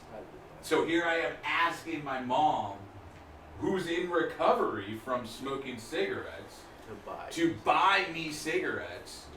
You know what I mean? That's like somebody coming to me being like, bro, I need you to give me money and give me a ride to get drugs. I'm like, what the fuck? You know what I mean? That's how it is for my mom. And how does, and I'm not thinking about what that feels like for her. I'm only thinking about the pack of cigarettes, you know? And that's just with cigarettes. We're talking about drugs and alcohol. You know, I really, if I had the power to not nod out in front of my family, I wouldn't. Yeah. But I don't have that power. If I could compose myself, I wouldn't. But I can't. I have to. You see what I'm saying? Yeah. It's like once it's in me, I don't have the power. As soon as I turn my will and life over to putting a drink or a drug in my body, I immediately lose power. I cannot tell you I'm sober. I cannot function appropriately in my brain. I may not be able to function like body normally. Like just, it's immediate. How does you acting on your own self-will, if we already know how it affects family, loved ones, romantic partners, friends, job? Imagine if we're working and you're my boss and you're like, this is the way I want you to do something, and I say, that's not the way I'm going to do it. You see people who have a career pattern of having a job no more than a couple months who just do that. They just have this schedule, this pattern. Mine's entitlement. When I get to a job at 9 months, there's a pattern. I get entitled. And you owe me something. More money, more respect, more something. Because I'm not going to keep on... And there's this pattern of me being at a job. This is the longest job I've ever had, and I'm self-employed, dude. So I don't get along with bosses and stuff like that, you know? So we talked about how not refusing to turn your will, taking your will back can affect other people. How does you taking your will back after someone's giving you good orderly direction, how does that impact you? Satisfying. Yeah, a good way. I mean, like, makes you take your will back, then it could be a whole litany of different emotions. You know, you can feel satisfied. You could do something dumb and then you feel regret. You know, it impacts your entire life. It just depends on what you do once you take it back. Mm-hmm. I mean, I agree with that. Everything starts to change when you take your will back, I would say. Okay. For me, it's like a mixture of relief and regret. How so? Because it really depends on like how I did it. Because like for instance, like if my mom was like, "Oh yeah, you were drinking last night," and I was like, "Oh no, I wasn't. You're just crazy," and she's like, "Okay, fine, whatever." Even though like I know that she still knows, I'm like, "Okay, good, she's off my back," but I also feel bad for manipulating her to be in that state. So it's like you're powerless. Like you have to do it against what you want to do, what you know is morally right. Yeah. Like you know what you just did was wrong, but you had to do it. Yeah, I know I should just tell her like, yeah, you know what, fine, I did drink last night. I'm sorry, but I just can't help myself. I know that I'm not doing the right thing, but I do it anyways. So you're coming to everyone's following. What's happening here? You're coming to see that there's these moments where we have opportunity to change, and morally we may agree with this, and we choose to go against what we believe is right, leading to a moral deficiency, right? And as a result of that, those moments compounded in several relationships, multiple circumstances, over a period of time, we have developed the character quality of someone who cannot defend their own morals. And as a result of that, we need to do a moral inventory. Yes. And we have to do a moral inventory so that I can literally, now what will a moral inventory do? It'll give you a series of events where we have chosen to obstinately do what we want instead of what we have to do. Whether or not that's like dealing with the emotion, or like talking about it, overcoming it, or like changing some aspect of our plan, changing some aspect of our character, or perhaps changing some aspect of our system as well. Because like maybe there's something wrong with us. Maybe there's something wrong with our body. Maybe there's something wrong with the way we think, or we never really knew. We're never taught certain aspects of morals, right? And as a result of that, we have become this person.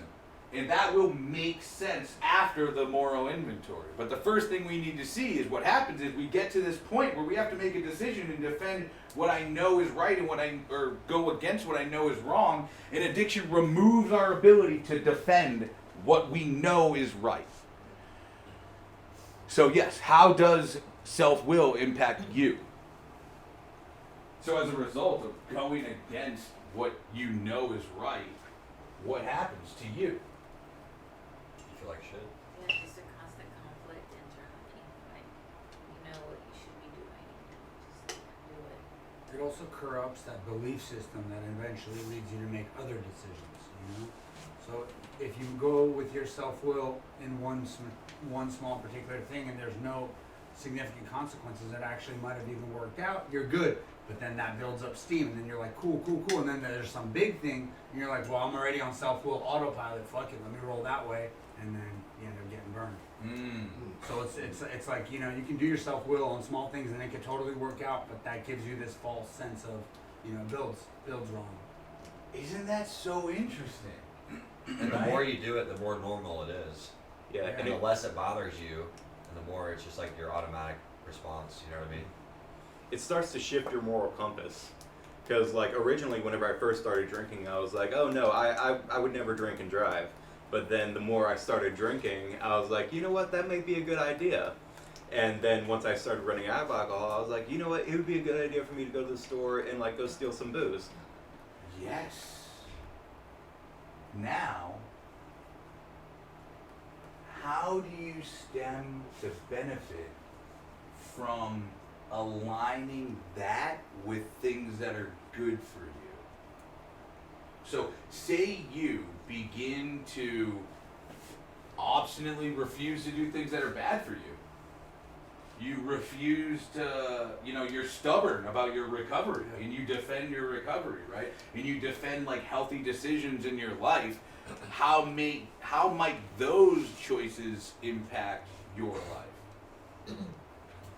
If you're stubborn in your recoveries, if you're stubborn in your recovery by not like being open to and willing to hear positive things, that's bad. But if you're stubborn to like outside influences that want you to want you to like, oh yeah, come to the game, it's cool, yeah, we'll have a few beers, but but you're like, I'm not really ready to, and they're like, dude, you're gonna miss the game. And if you're stubborn and go, oh yeah, I'm gonna miss the game, that's good, That's what I'm saying. Using your self-will and that ability for your self-will to automatize behavior, to change who we become in a way that's positive for you. Because if that is, let's say that that's a foundation of like life, okay?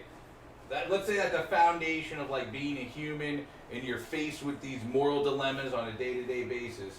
And if alcohol causes me, and I choose and make decisions for that, then it brings me down this horrible path. Perhaps if I choose the opposite, it can bring me on a better path. That's true. Perhaps if I choose, and keep in mind, this is just with our addiction. I can't tell you the number of times that people said, Jimmy, how about you just diet and exercise, bro? You know what I mean? Hey, Jimmy, how about you just like tell your fiance she's right? How about that, bud?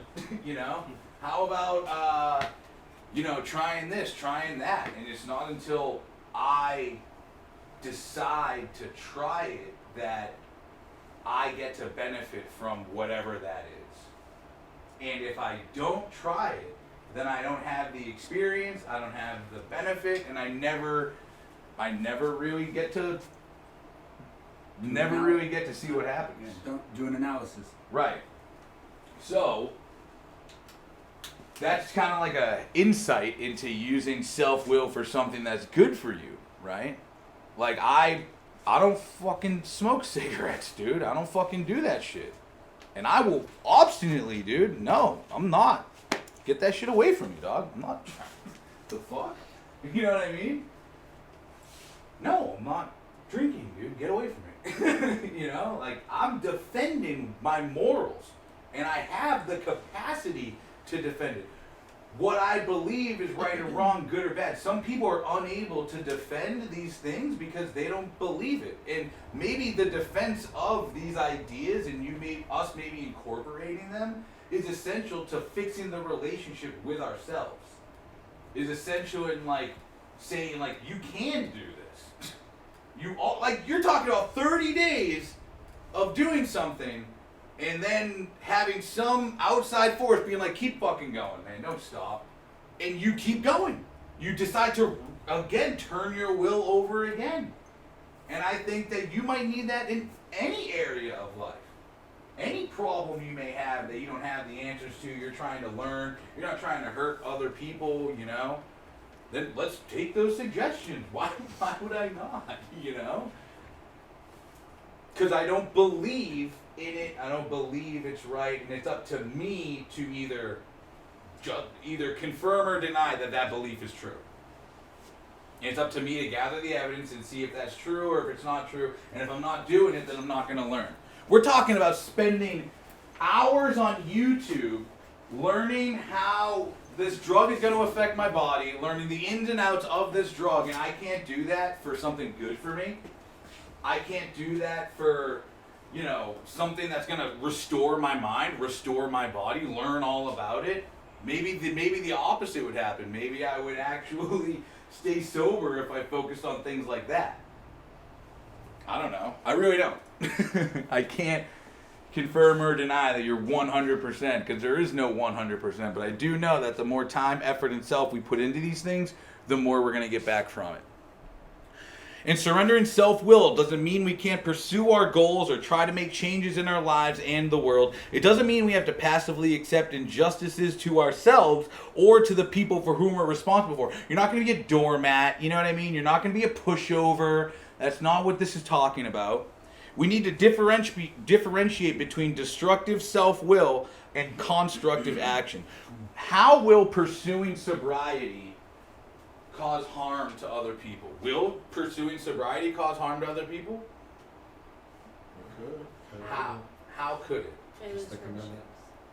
What is it? The time commitment, you know, away from family. Well, the drug dealer will be earning less. The bartender will be earning less. Yeah. You know? Yep. Lose friends. Lose some friends. That's what I was thinking. Yep. Disappointment if you go back to it. Okay. All right. So may lose some friends, may disappoint people if I relapse, may take money out of my drug dealer's pocket. Is it, if you do pursue recovery, is it likely that you'll end up doing something that adversely affects yourself or others? Adversely? Yeah. Can you say that again? In the pursuit of sobriety, is it likely, or what you want? It says the pursuit of what you want, okay? Hopefully what you want aligns with what's good for you. That's the goal. You want those two things to align. In pursuit of what I want, I'll say everybody here wants sobriety. Is it likely that I will end up doing something that adversely affects myself or others? It's possible. Possible? Wouldn't it? Make you a better you. Make you a better you, The only right? thing I can think of is like if you were in a relationship that was based upon using, that's the way you met, that's the way you guys rolled, and you get clean, I mean, that relationship's most likely going to be gone.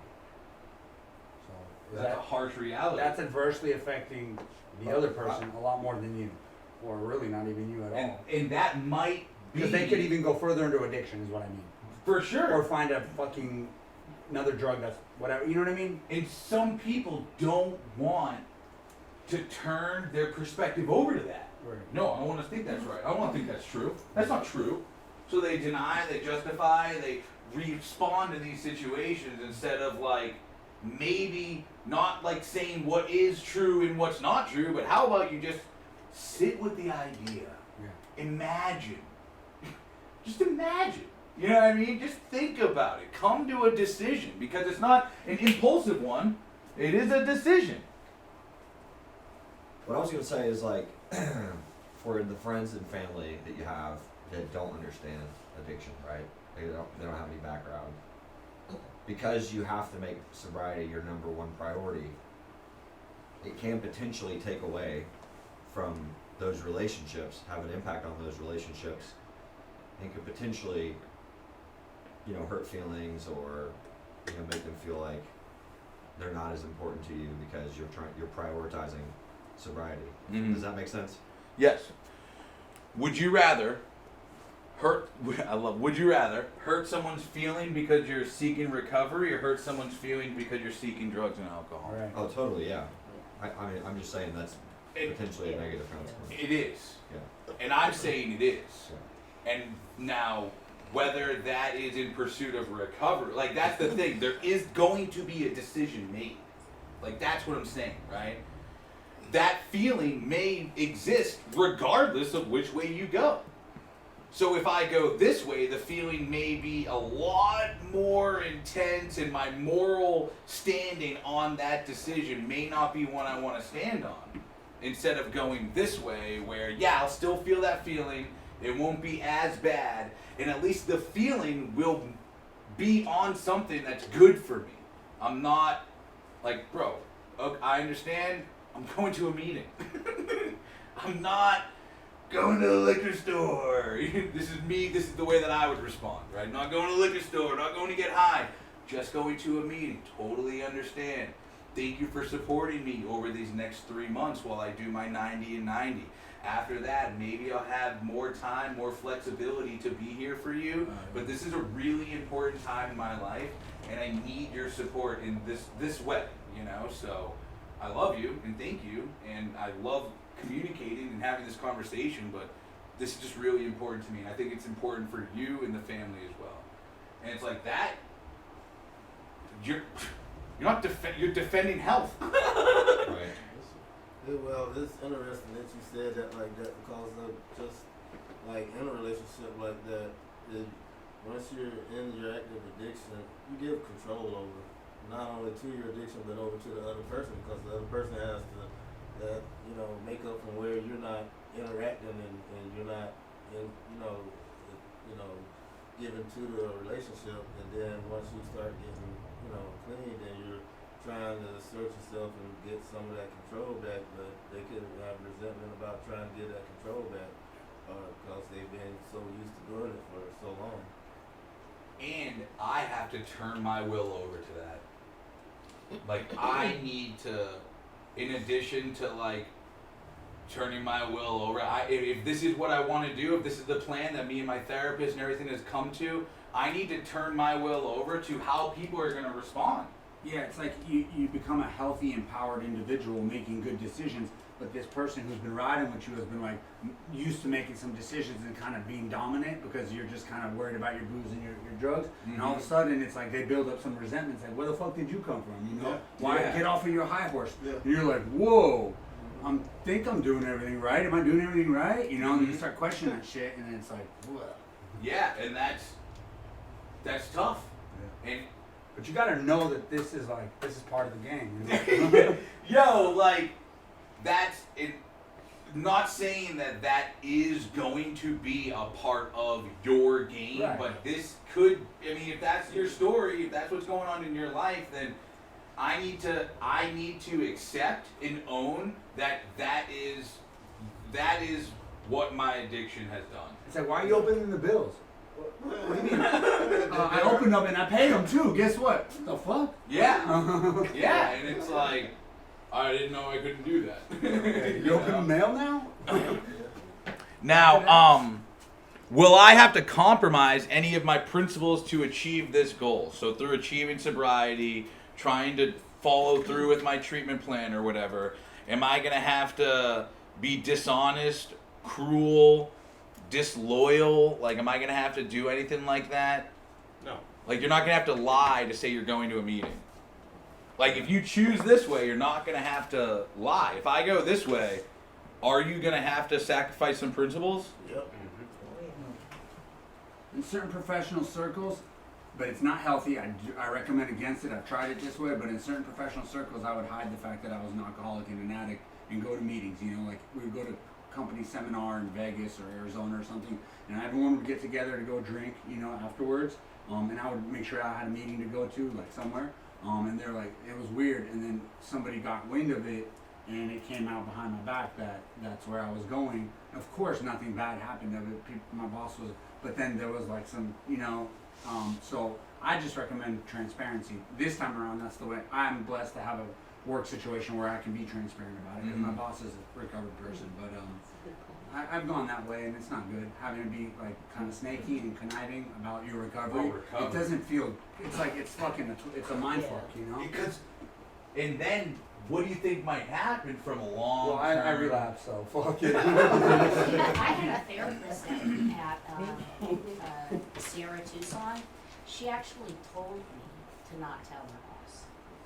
Therapists aren't always. And she said, you don't know what'll happen. You know, he may not have the same respect for It is you. a private choice. It is absolutely Yep. a private choice, you know? And when was that? When was that talk you had with that therapist? When? Like three recoveries ago. So it's maybe a different story now. Well, yeah. And So- I should have told him.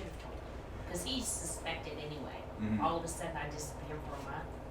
Yeah, I think the most important thing is that there's a hierarchy in the corporate structure. We all know that. If you tell, it's very important to kind of process it and then tell the right person. It might not have to be the top boss, or you know, or the coworker who's your peer. It could be just the right person that it just takes that weight off of you. And you know, if this is the person that ultimately has your back about it, it's good to have somebody to have your back about it. You know Someone to yes, I 100%. And people do in this country, especially. This is a country that's very forgiving of people with substance abuse problems. Wild. Try to do this shit in like Russia or a lot of other countries, and it's like you're fucking big X on you. You know? Well, Russia, they drink Walking- alcohol. There's walking around with a shirt Not that example. says "No addict left behind," dude. You know what I mean? It's like addiction, mental health. It's no longer this like closeted thing. Yeah, it's like an NFL open Mental Health discussion, Day, you know, dude. special jersey with a patch Dude, on it, you know? what I'm saying? Yes. Did you want to share, Doug? Well,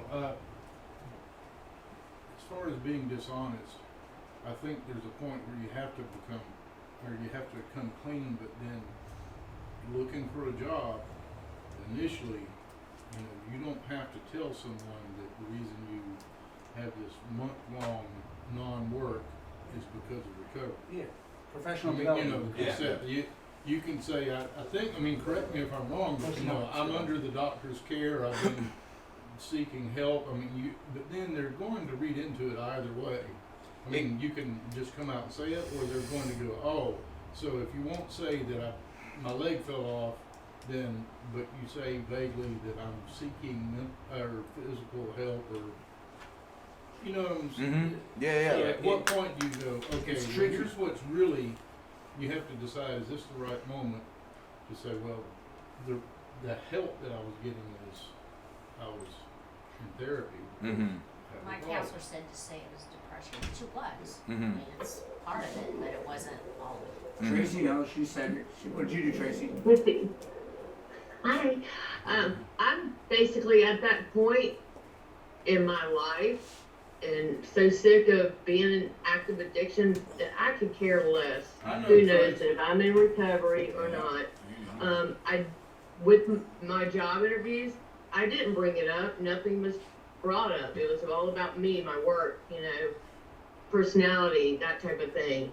I think until it becomes a problem or an issue in that situation, then that you should bring it up maybe then. Yeah, But don't until build then, bridges. screw them. I mean, Yeah. you're here, No, you're doing I good, agree. you're doing great, you know, you're doing Agree with for the you. better. Yeah, that's pretty much what I was gonna say. It's one of those things where it's like you don't necessarily have to go in and say, hey, I'm in recovery, but if someone asks you about it, don't lie. Mm. And I think that, like, has anybody ever seen me draw this before? Yeah. This little thing? It's a representation of insanity doing the same thing over and over. The problem happens quicker, more intense in a shorter amount of time. I think that can happen with maybe problem solving, right? Like, I would rather go around trying to be honest about my addiction, learning who to not, who to, and kind of like learning that data instead of avoiding it and getting into this fear-based not sharing it because I'm afraid. You see what I'm saying? So, and then instead of like, I feel like if I were to continually decide to not share about my addiction or whatever, not pursue my recovery because I'm afraid of what people will think or the outcome or whatever, then that's going to be the thing that repeats. And it's going to get more and more intense, and the fear is going to kick in faster, it's going to be more intense, and I'm not going to get the results. But if I do it in the opposite way of something that's good for me, right, then maybe that same thing will happen, and this will be a more accurate, more, what's that word, pinpointed, positive self-will. You see what I'm saying? Like, if I share, and if I'm honest and open about my recovery with someone, and they respond positively, that's good data. Then I go to another person, they respond positively, that's good data. And then I keep on going, and no one has ever given me shit or anything about being an active addiction. Imagine if I was hiding it all that time. If I wasn't open about it, right? I don't know what that would do to someone, but I wouldn't want that, you know? I want to be open and free about, like, who I am and why I do things that are actually healthy for me, dude. Like, this is not a bad thing. If someone's like I always compared it to any other disease. Like, I would, bro, go, you go. You're beating cancer, you're beating diabetes, whatever, heart disease, you go, kid, you know? Same thing with, like, addiction. You go, kid, don't you stop. Okay. If we're new to the program, and this is just our beginning into this decision-making process, we'll probably end up wondering what's God's will for us and thinking that this has something with figuring that out. Actually, we don't formally focus our attention on seeking the knowledge of a power greater than ourselves. Welcome. For us, well, for the time being. It is not a higher power for Actually, we don't formally focus our attention on seeking the knowledge of a power greater than ourselves or a higher power until the 11th step, but we do begin that process that will lead us on to that in step 3. So step 3 is kind of where we make a decision on what we're going to do, like what method of recovery am I going to choose. And step 11 is where you build a relationship, like a spiritual relationship with the process in which you just went through. So say you choose to do like a self-help group, 90 meetings in 90 days, something like that. Your decision is to do the self-help group. The spiritual awakening or the connection with a God of our understanding occurs after we've done it and we have the experience to share with other people. Until we have that, we're not building that relationship fully with the power greater than ourselves. God's will for us is something we gradually come to know as we work these steps. At this point, we can come to some very simple conclusions about what is God's will for us that will serve us for the time being. It's God's will for us to stay clean. It's our higher power's will, It's our higher power's will for us to do things that will help us stay clean, such as going to meetings, talking to our sponsor regularly. Have there ever been times when your will hasn't been enough? Oh, yeah. Describe some of those times where your will was not enough. Waking up the morning after, like, drinking, like, a fifth and a half and be like, I'm never drinking again. And then going to the liquor store that evening. Yep. Anybody else? driving home from work saying, I'm not gonna stop at the liquor store today, I'm not gonna drink today, and then saying, fuck it, I had a rough day. And just making that turn before you even realize you made that turn. Mm-hmm. Your arm's already doing it. Anybody else? For me, it was like Groundhog's Day every day, like being fucked up on all sorts of prescription drugs and alcohol every night, and still not being able to sleep and just having my mind racing at night, feeling all sorts of fucked up, like praying to God that I'm gonna wake up the next day, and then if I do, things will be different. Like I'm not gonna do the same thing I did today, tomorrow. Mm-hmm. And then when you wake up the next day, forgetting you ever had that conversation, and doing the same fucking thing the next morning, and just doing it over and over and over again. Anybody else? Thank you guys for sharing. It's just nothing I can do. Can't. My will is not enough. You know, like you're invited to a family dinner, you know it's gonna be a fucking shit show, but you tell yourself you're all geared up. You're like, man, I'm not gonna let anybody trigger me, you know? I'm not gonna let anybody, I'm not even talking about drinking or anything, just like, I'm not gonna let my sister trigger me into a fight, I'm not gonna let my dad's crazy politics trigger me into some bullshit, and then you're fucking 15 minutes in, you're like, I gotta go, you know, I can't, and, you know? You already said some shit, embarrassed yourself, and you're like, I'm gonna go drink with some real drinkers. Describe the times when my will hasn't been enough. Have you ever been in jail? Anybody been in jail? Or a night? Or more? Mm-hmm. Yeah, there's nothing you can do there. I got close one time. There's, bro, you can't do nothing. Your will, there is no I want. And you see those young guys on the phone calling everybody, you know? Yeah. Just calling everybody, trying to put together $300, you know? And you're like, just chill. Mom, I need you to bail me out, please. I didn't make my call till day 2. Huh? I didn't make my call till day 2. I was scared to call my mom. What was the conversation with your mom like? Well, first she answered and she said, "Are you fucking serious?" And I was like, "What do you mean? I didn't even tell you." She said, "Karen, this is a jail phone." I was like, "Yeah, I fucked up." She was like, "Well, what county?" I was like, "Muskogee." And she said, "Alright, I'll be there in a little bit." 7 hours later. Because, you know, it takes fucking 2.5 hours just to get processed out of the system. Yeah, 2.5 hours, yeah. I got arrested in recovery. Damn. Fucking unpaid seatbelt ticket. I looked the guy in his fucking face. I was like, go Is this fuck up in yourself. Mass? No, this is here in Georgia. I said, go fuck yourself. You know, coupled up, fucking threw it in the back seat. Tough guy here. Yeah, and then I threw it away. And then me and Jessica are on our, we had our anniversary, we went out, and I get fucking pulled over for a tail light, and they said, you have a bench warrant. I'm like, dude, what? I'm Jimmy Diamond. You're taking, bro, you're taking, ready? You don't get a bond. No, you're good. I know you that don't with get a comedy bond on a thing, you don't bench do that. warrant. You got to go to court before you get a bond. Dude, I go, you're taking me to jail, bro? Don't matter, ready? Going back to why? I go, bro, it's my anniversary. He's like, you're willing, fucking, you're doing yeah, nothing it here. really doesn't matter. You know what I mean? And they bring me to jail. Talk about attitude. I'm like, bro, I'm not saying a fucking word, dude. So he's like, I'm really sorry.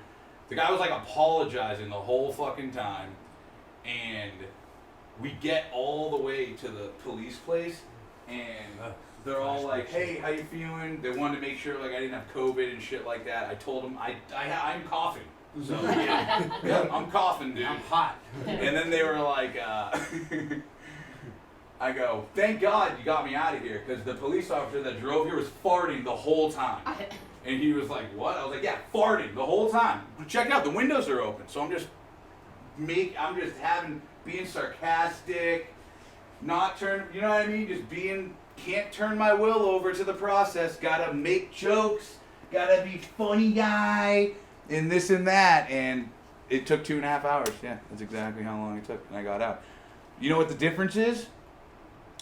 I could have called my dad and said, hey, need you to bail me out. I just got a DUI. But recovery, I called him and said, hey, I got a fucking seatbelt ticket. You know what I mean? I need you to come bail me out. And my dad was like, you're such an idiot. But he wasn't like, right. It was different, dude. It was actually almost like kind of a cool thing, right? It was kind of. It's like, you've got the substance abuse down. Now just stop being a fuckhead. Dude, yeah, like Jimmy, how about you pay your tickets when you get them? Yeah. You know what I mean? It's just like a slight bit of comedy to it. Dude, I don't want to turn my will and life over to this cop who gave me a seatbelt ticket when I'm right around the corner, and I refuse to turn my $50 over to this. And as a result of that, months later, beknownst to my own belief or understanding, there's this whole world happening where they're like, okay, Jimmy Eunice isn't here, bench warrant, click, and boom, now I'm fucking being arrested, dude. You know what I mean? That's out of my control. I got nothing to do with that. The only thing I can control is paying my bill. Please do. Paying my ticket, dude. That's it, right? I don't know what you can control. Maybe some people, they can't control their depression, and it's like, just take the pill. You know what I mean? If that's the treatment plan that you're sticking to, just do that. You know what I mean? And then you can grow off of that. You can, whatever, you're going to have to turn your will over to another area of life, perhaps. So, times where my will hasn't been enough. We talked about goodwill. We talked about bad self-will. We talked a little bit about God's will. We talked about taking our self-will, what happens when we do take it, what happens when the decisions that we're making, we should have taken it, we're not taking it, right? Which is basically what self-will is. Stubbornness. We talked about all of that. To you, what's the difference between like your will and God's will? How much control I believe I have. How much what? Control I either believe to have or trying to search. How much control I think I have? I'd say just the quality of decision making. Quality of decision making? Mm-hmm. Yeah, I think so too. I think like both of those. What else? God's will is objectively the right thing, whereas my will is very subjective. Transient. Yeah, okay, alright. To me, God's will is like what I should do, and my will is just what I want to do. Like, I try to keep it as simple as that for me. Like, I am someone who avoids responsibility. So, responsibility, whenever a new one is pushed on me, I try to avoid it. And whenever I avoid it, problems occur. So for me, like, literally God's will for me is to maintain personal responsibility and develop that ability. If I have an inability to maintain personal responsibility, I'm creating my own problems. Me as an individual, my responsibilities are what makes me an individual. And it's up to me to maintain that responsibility to myself, right? Like, I am the one who has to turn my will and life over to being a human. So I gotta drink water. You know what I mean? I gotta eat food, not too much, and make sure it's good quality, right? I also have to turn my will and life over to the fact that I own a vehicle, and I have to pay that vehicle, and all these other things that make Jimmy Jimmy. Jimmy's a dad, Jimmy's a fiance, Jimmy's got all these other things in his life that if I don't accept that responsibility for that specific thing, I create my own problems. When I don't want to cook, I create my own problems, dude. And sometimes my problems create problems for other people. If I don't want to cook and I buy McDonald's, not only am I making myself eat like shit, I might make my kid eat like shit. And this is where you see, because people continually take their will back, maybe some of these beliefs that have been instilled in us, we're powerless over the belief anyway because we were brought up in that environment. And you can continue to change your mind depending upon what environment you place yourself in. Okay? And who you become as a result of the environment that you place yourself in is out of your control. if you go to meetings and you become a person in recovery, if you go to rehab and you get 30 days, I think you're powerless over that outcome, right? Because you worked the program. If you took your will back in any area of that 30 days, you would not have gotten that outcome. The hand cannot become a hand if it has fist qualities, right? So the addict cannot be in recovery if it's hanging on to addict behaviors. So in order for me to become that person, I need to let them go. And each movement is an important part of the process. That's not a fist. I mean, that's not a hand. You know what I mean? That's not a fist. So each part of what makes a fist and what makes a hand in the process of going from a fist to an open hand is all of that is important. And it's the same thing going from an addict to an addict in recovery, right?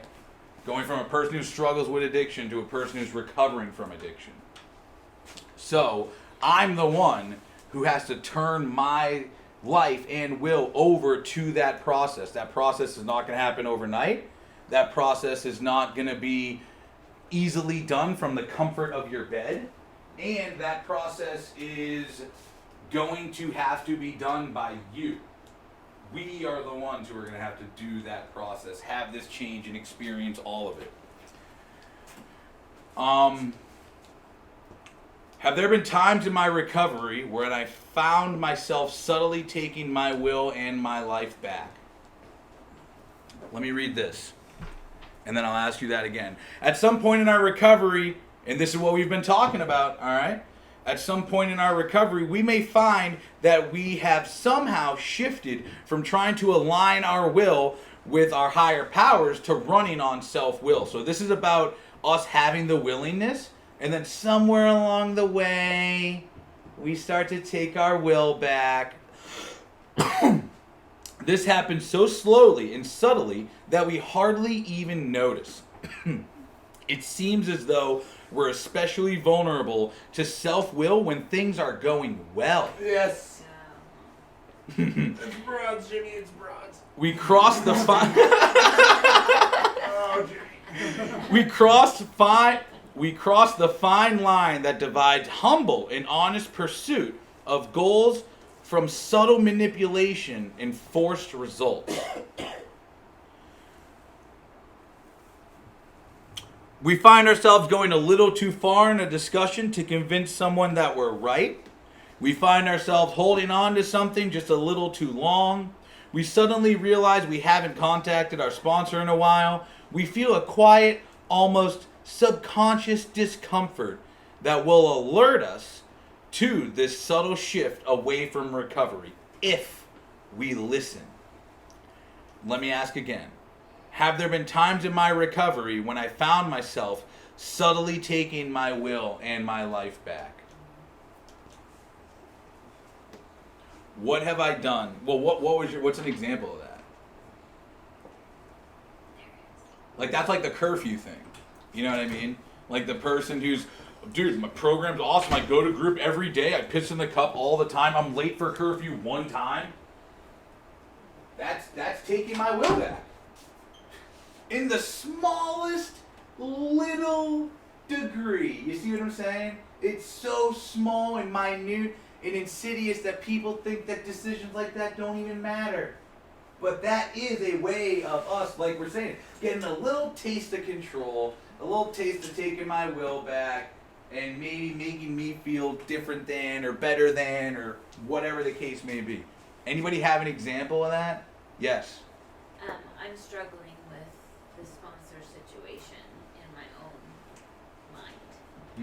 Because I live in Kansas, and I'm like, why do I want to get a temporary sponsor here for 2 more weeks or whatever it might be, and then start all the way over with a new one in Kansas? So that's my will or my thought process on it. Then I had gotten myself to the place where I knew there was a lady I was going to ask in one of our meetings, and she's not wanting to be a sponsor right now.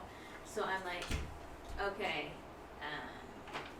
I I know that the program wants me to get a temporary sponsor, you know, and so that's just my struggle, and it's my own self-will or what I think is logical thought process. Mm-hmm. But really, if I'm told I need to get one now, I need to get one now, you know. Mm-hmm. So. Have you asked anybody why a temporary sponsor is important? Have you talked to anybody about Not it? really. I've just been told I need to get one. You know, like I need to start this process before I get home. You know. Yeah. Yeah. And that sucks, being told what to do like that, you know? When it doesn't make it makes sense, but it doesn't make sense to me. Right. Like, And I think it's important for you to make it make sense. it is important for my process. That's what I'm saying. You see what I'm saying? It made me stupid. Yeah. But for some reason, there's some reason that you're just like, I don't want to do that. Yeah. Well, have you ever done anything that you think doesn't make sense, but it ends up being exactly what you needed to do? Sure. Yeah. As you get older, you don't really do things that way, you know? No, you don't. You don't. It's like a lot of times, but Invest. Invest when you're 25, right? Invest when you're 20. Yeah. And people are like, no. You know, but retrospectively, you're like, wow, that I should have probably done that, or whatever the case may be. Right. And it could be possible that that's a suggestion that I could look back and say that. You know what I mean? That's not the type of state that I want to be in when that time comes where I need a tool and I don't have it. You see what I'm saying? Yes. I was just gonna say, have you thought about doing some virtual appointments, or not appointments, but meetings in Kansas to like meet people in Kansas? Because I got my first sponsor on a virtual Zoom. Like, it was in the middle of COVID, so almost all the meetings were on Zoom. And after hearing everybody share for like a week, I connected with this one person, and they were. That's a really good idea. yeah, like do Kansas meetings in your area, and then listen, and then if you sit, and then maybe get a sponsor. Like, I'll be home in a month, right. You know. And then I can see if. Well, then you'll already be talking to them once or twice a week, so Right. there'll already be some kind of dynamic there. So when you get there, because you just don't want to get there and start from zero, because you got to come in there with some steam. Momentum, yeah. You got to have steam in anything right now. And that's a great idea. Bless you. Yeah. Great. I can figure that out. There you go. Anybody else find, are there times where they see them right now, perhaps an area of their life that they're subtly taking their will back, or an area of your life that you refuse to turn your will over to?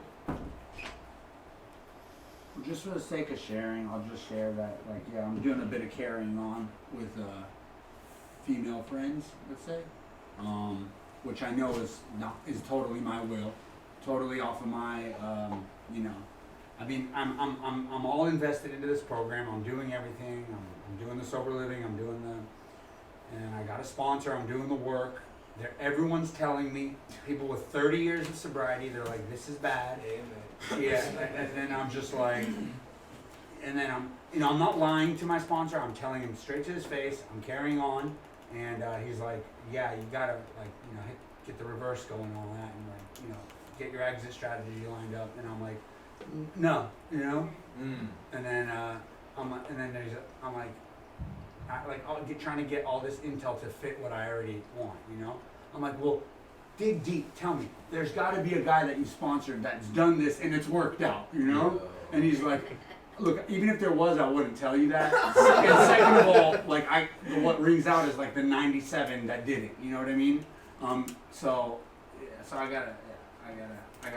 know that this is my will, because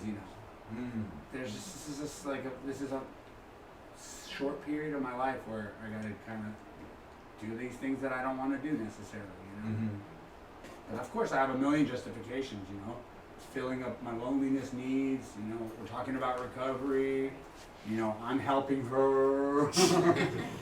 Dude, and it's almost like you're following all the suggestions, talking to my sponsor, talking to people about it, getting the data, and there's still something in us, you know what I mean, that just doesn't want to turn it over. But just for today, what have you done to like recommit yourself to that decision? Have you done anything today? Well, I haven't made the decision to stop. Okay. All right. I'll be honest, I haven't made the decision to stop, but what I've done is I'm very open and willing to other men, like, you know, that Yep. have more time than me, maybe have gone through this, made this mistake, to tell me that, you know, I'm not like closed off to hearing it, but like so far from the people that I've heard it, I'm like, I'm gonna have to hear it from somewhere else because I need to hear it. And they're like, it's gonna be the same thing, but I'm like, maybe it'll hit me some way different, you know, Mhm. because it does sometimes. Mm-hmm. But we'll see. Yeah, we'll see. I just know I haven't gone too far or anything. Maybe I have, but I don't know. But I think that that's what decision making is. You know, I mean, I think that's what gathering intel, coming to your own idea of where you should need go. too much intel on because it's fucking like a tried and true knowing thing. Don't date anybody. Get through the steps. Start sponsoring dudes. Then date. You know. Yeah. So, but hey, I'm right there with you, brother. I would say that in the time that we're making a decision, we can make decisions. Yes. So that is one thing to keep in mind. That in the time of me making like a large decision, I can make decisions that choose that decision. Yeah, like right now, being transparent about it, sharing it with my sponsor. Those are decisions that actually propel me towards the right thing, which is to not explore it further. So hopefully, if I keep making those small little baby decisions that keep me willing, it'll hit me. But Yeah. fuck, I need it to hit me, man. Yeah, it will. It will. Okay, so that being said, any questions on self-will? We have taken the deep, dark dive into self-will. And are there any more questions? Because now I'm about to show you a video on free will to show how free will does not exist. So there is no randomized thing like other than like nature, I guess, being randomized or whatever. We are pretty explainable, and there's only what we're going to do next based upon what we've done and what we're doing right now. So I'm going to show you guys this video. Highly encourage, if anybody is interested in learning more about this, to go to the Huberman Lab podcast and listen to Sam Harris have a 4-hour discussion with Andrew Huberman on the positive benefits of meditation. The 50th time I've heard you tell us to listen to this, so I think it's about time. Yeah, dude. I mean, it's the #1 podcast period. You could so, possibly watch. We're gonna listen to two people. One is Robert Sapolsky, who is a professor of evolutionary psychology at Stanford University. You can check out a lot of his lectures on YouTube for free. If you go to type in Robert Sapolsky lectures, you can get all of his Stanford lectures for free. Very, very interesting to talk about. He talks about here, do we have free will? And then from there, we're going to go to Sam Harris, if we have enough time. The Sam Harris one I really want you to see, so I shouldn't show this one, but I like this one. Hey, what's the hurry? Got some Whoa, back to chill, you? guy. Yeah. Well, no, happy to see me. You guys see the trailer for the new Scream? It looks sick. Along the lines of choice, I'd like to shift gears slightly and talk about Can you hear the free screen? will. Oh, yeah.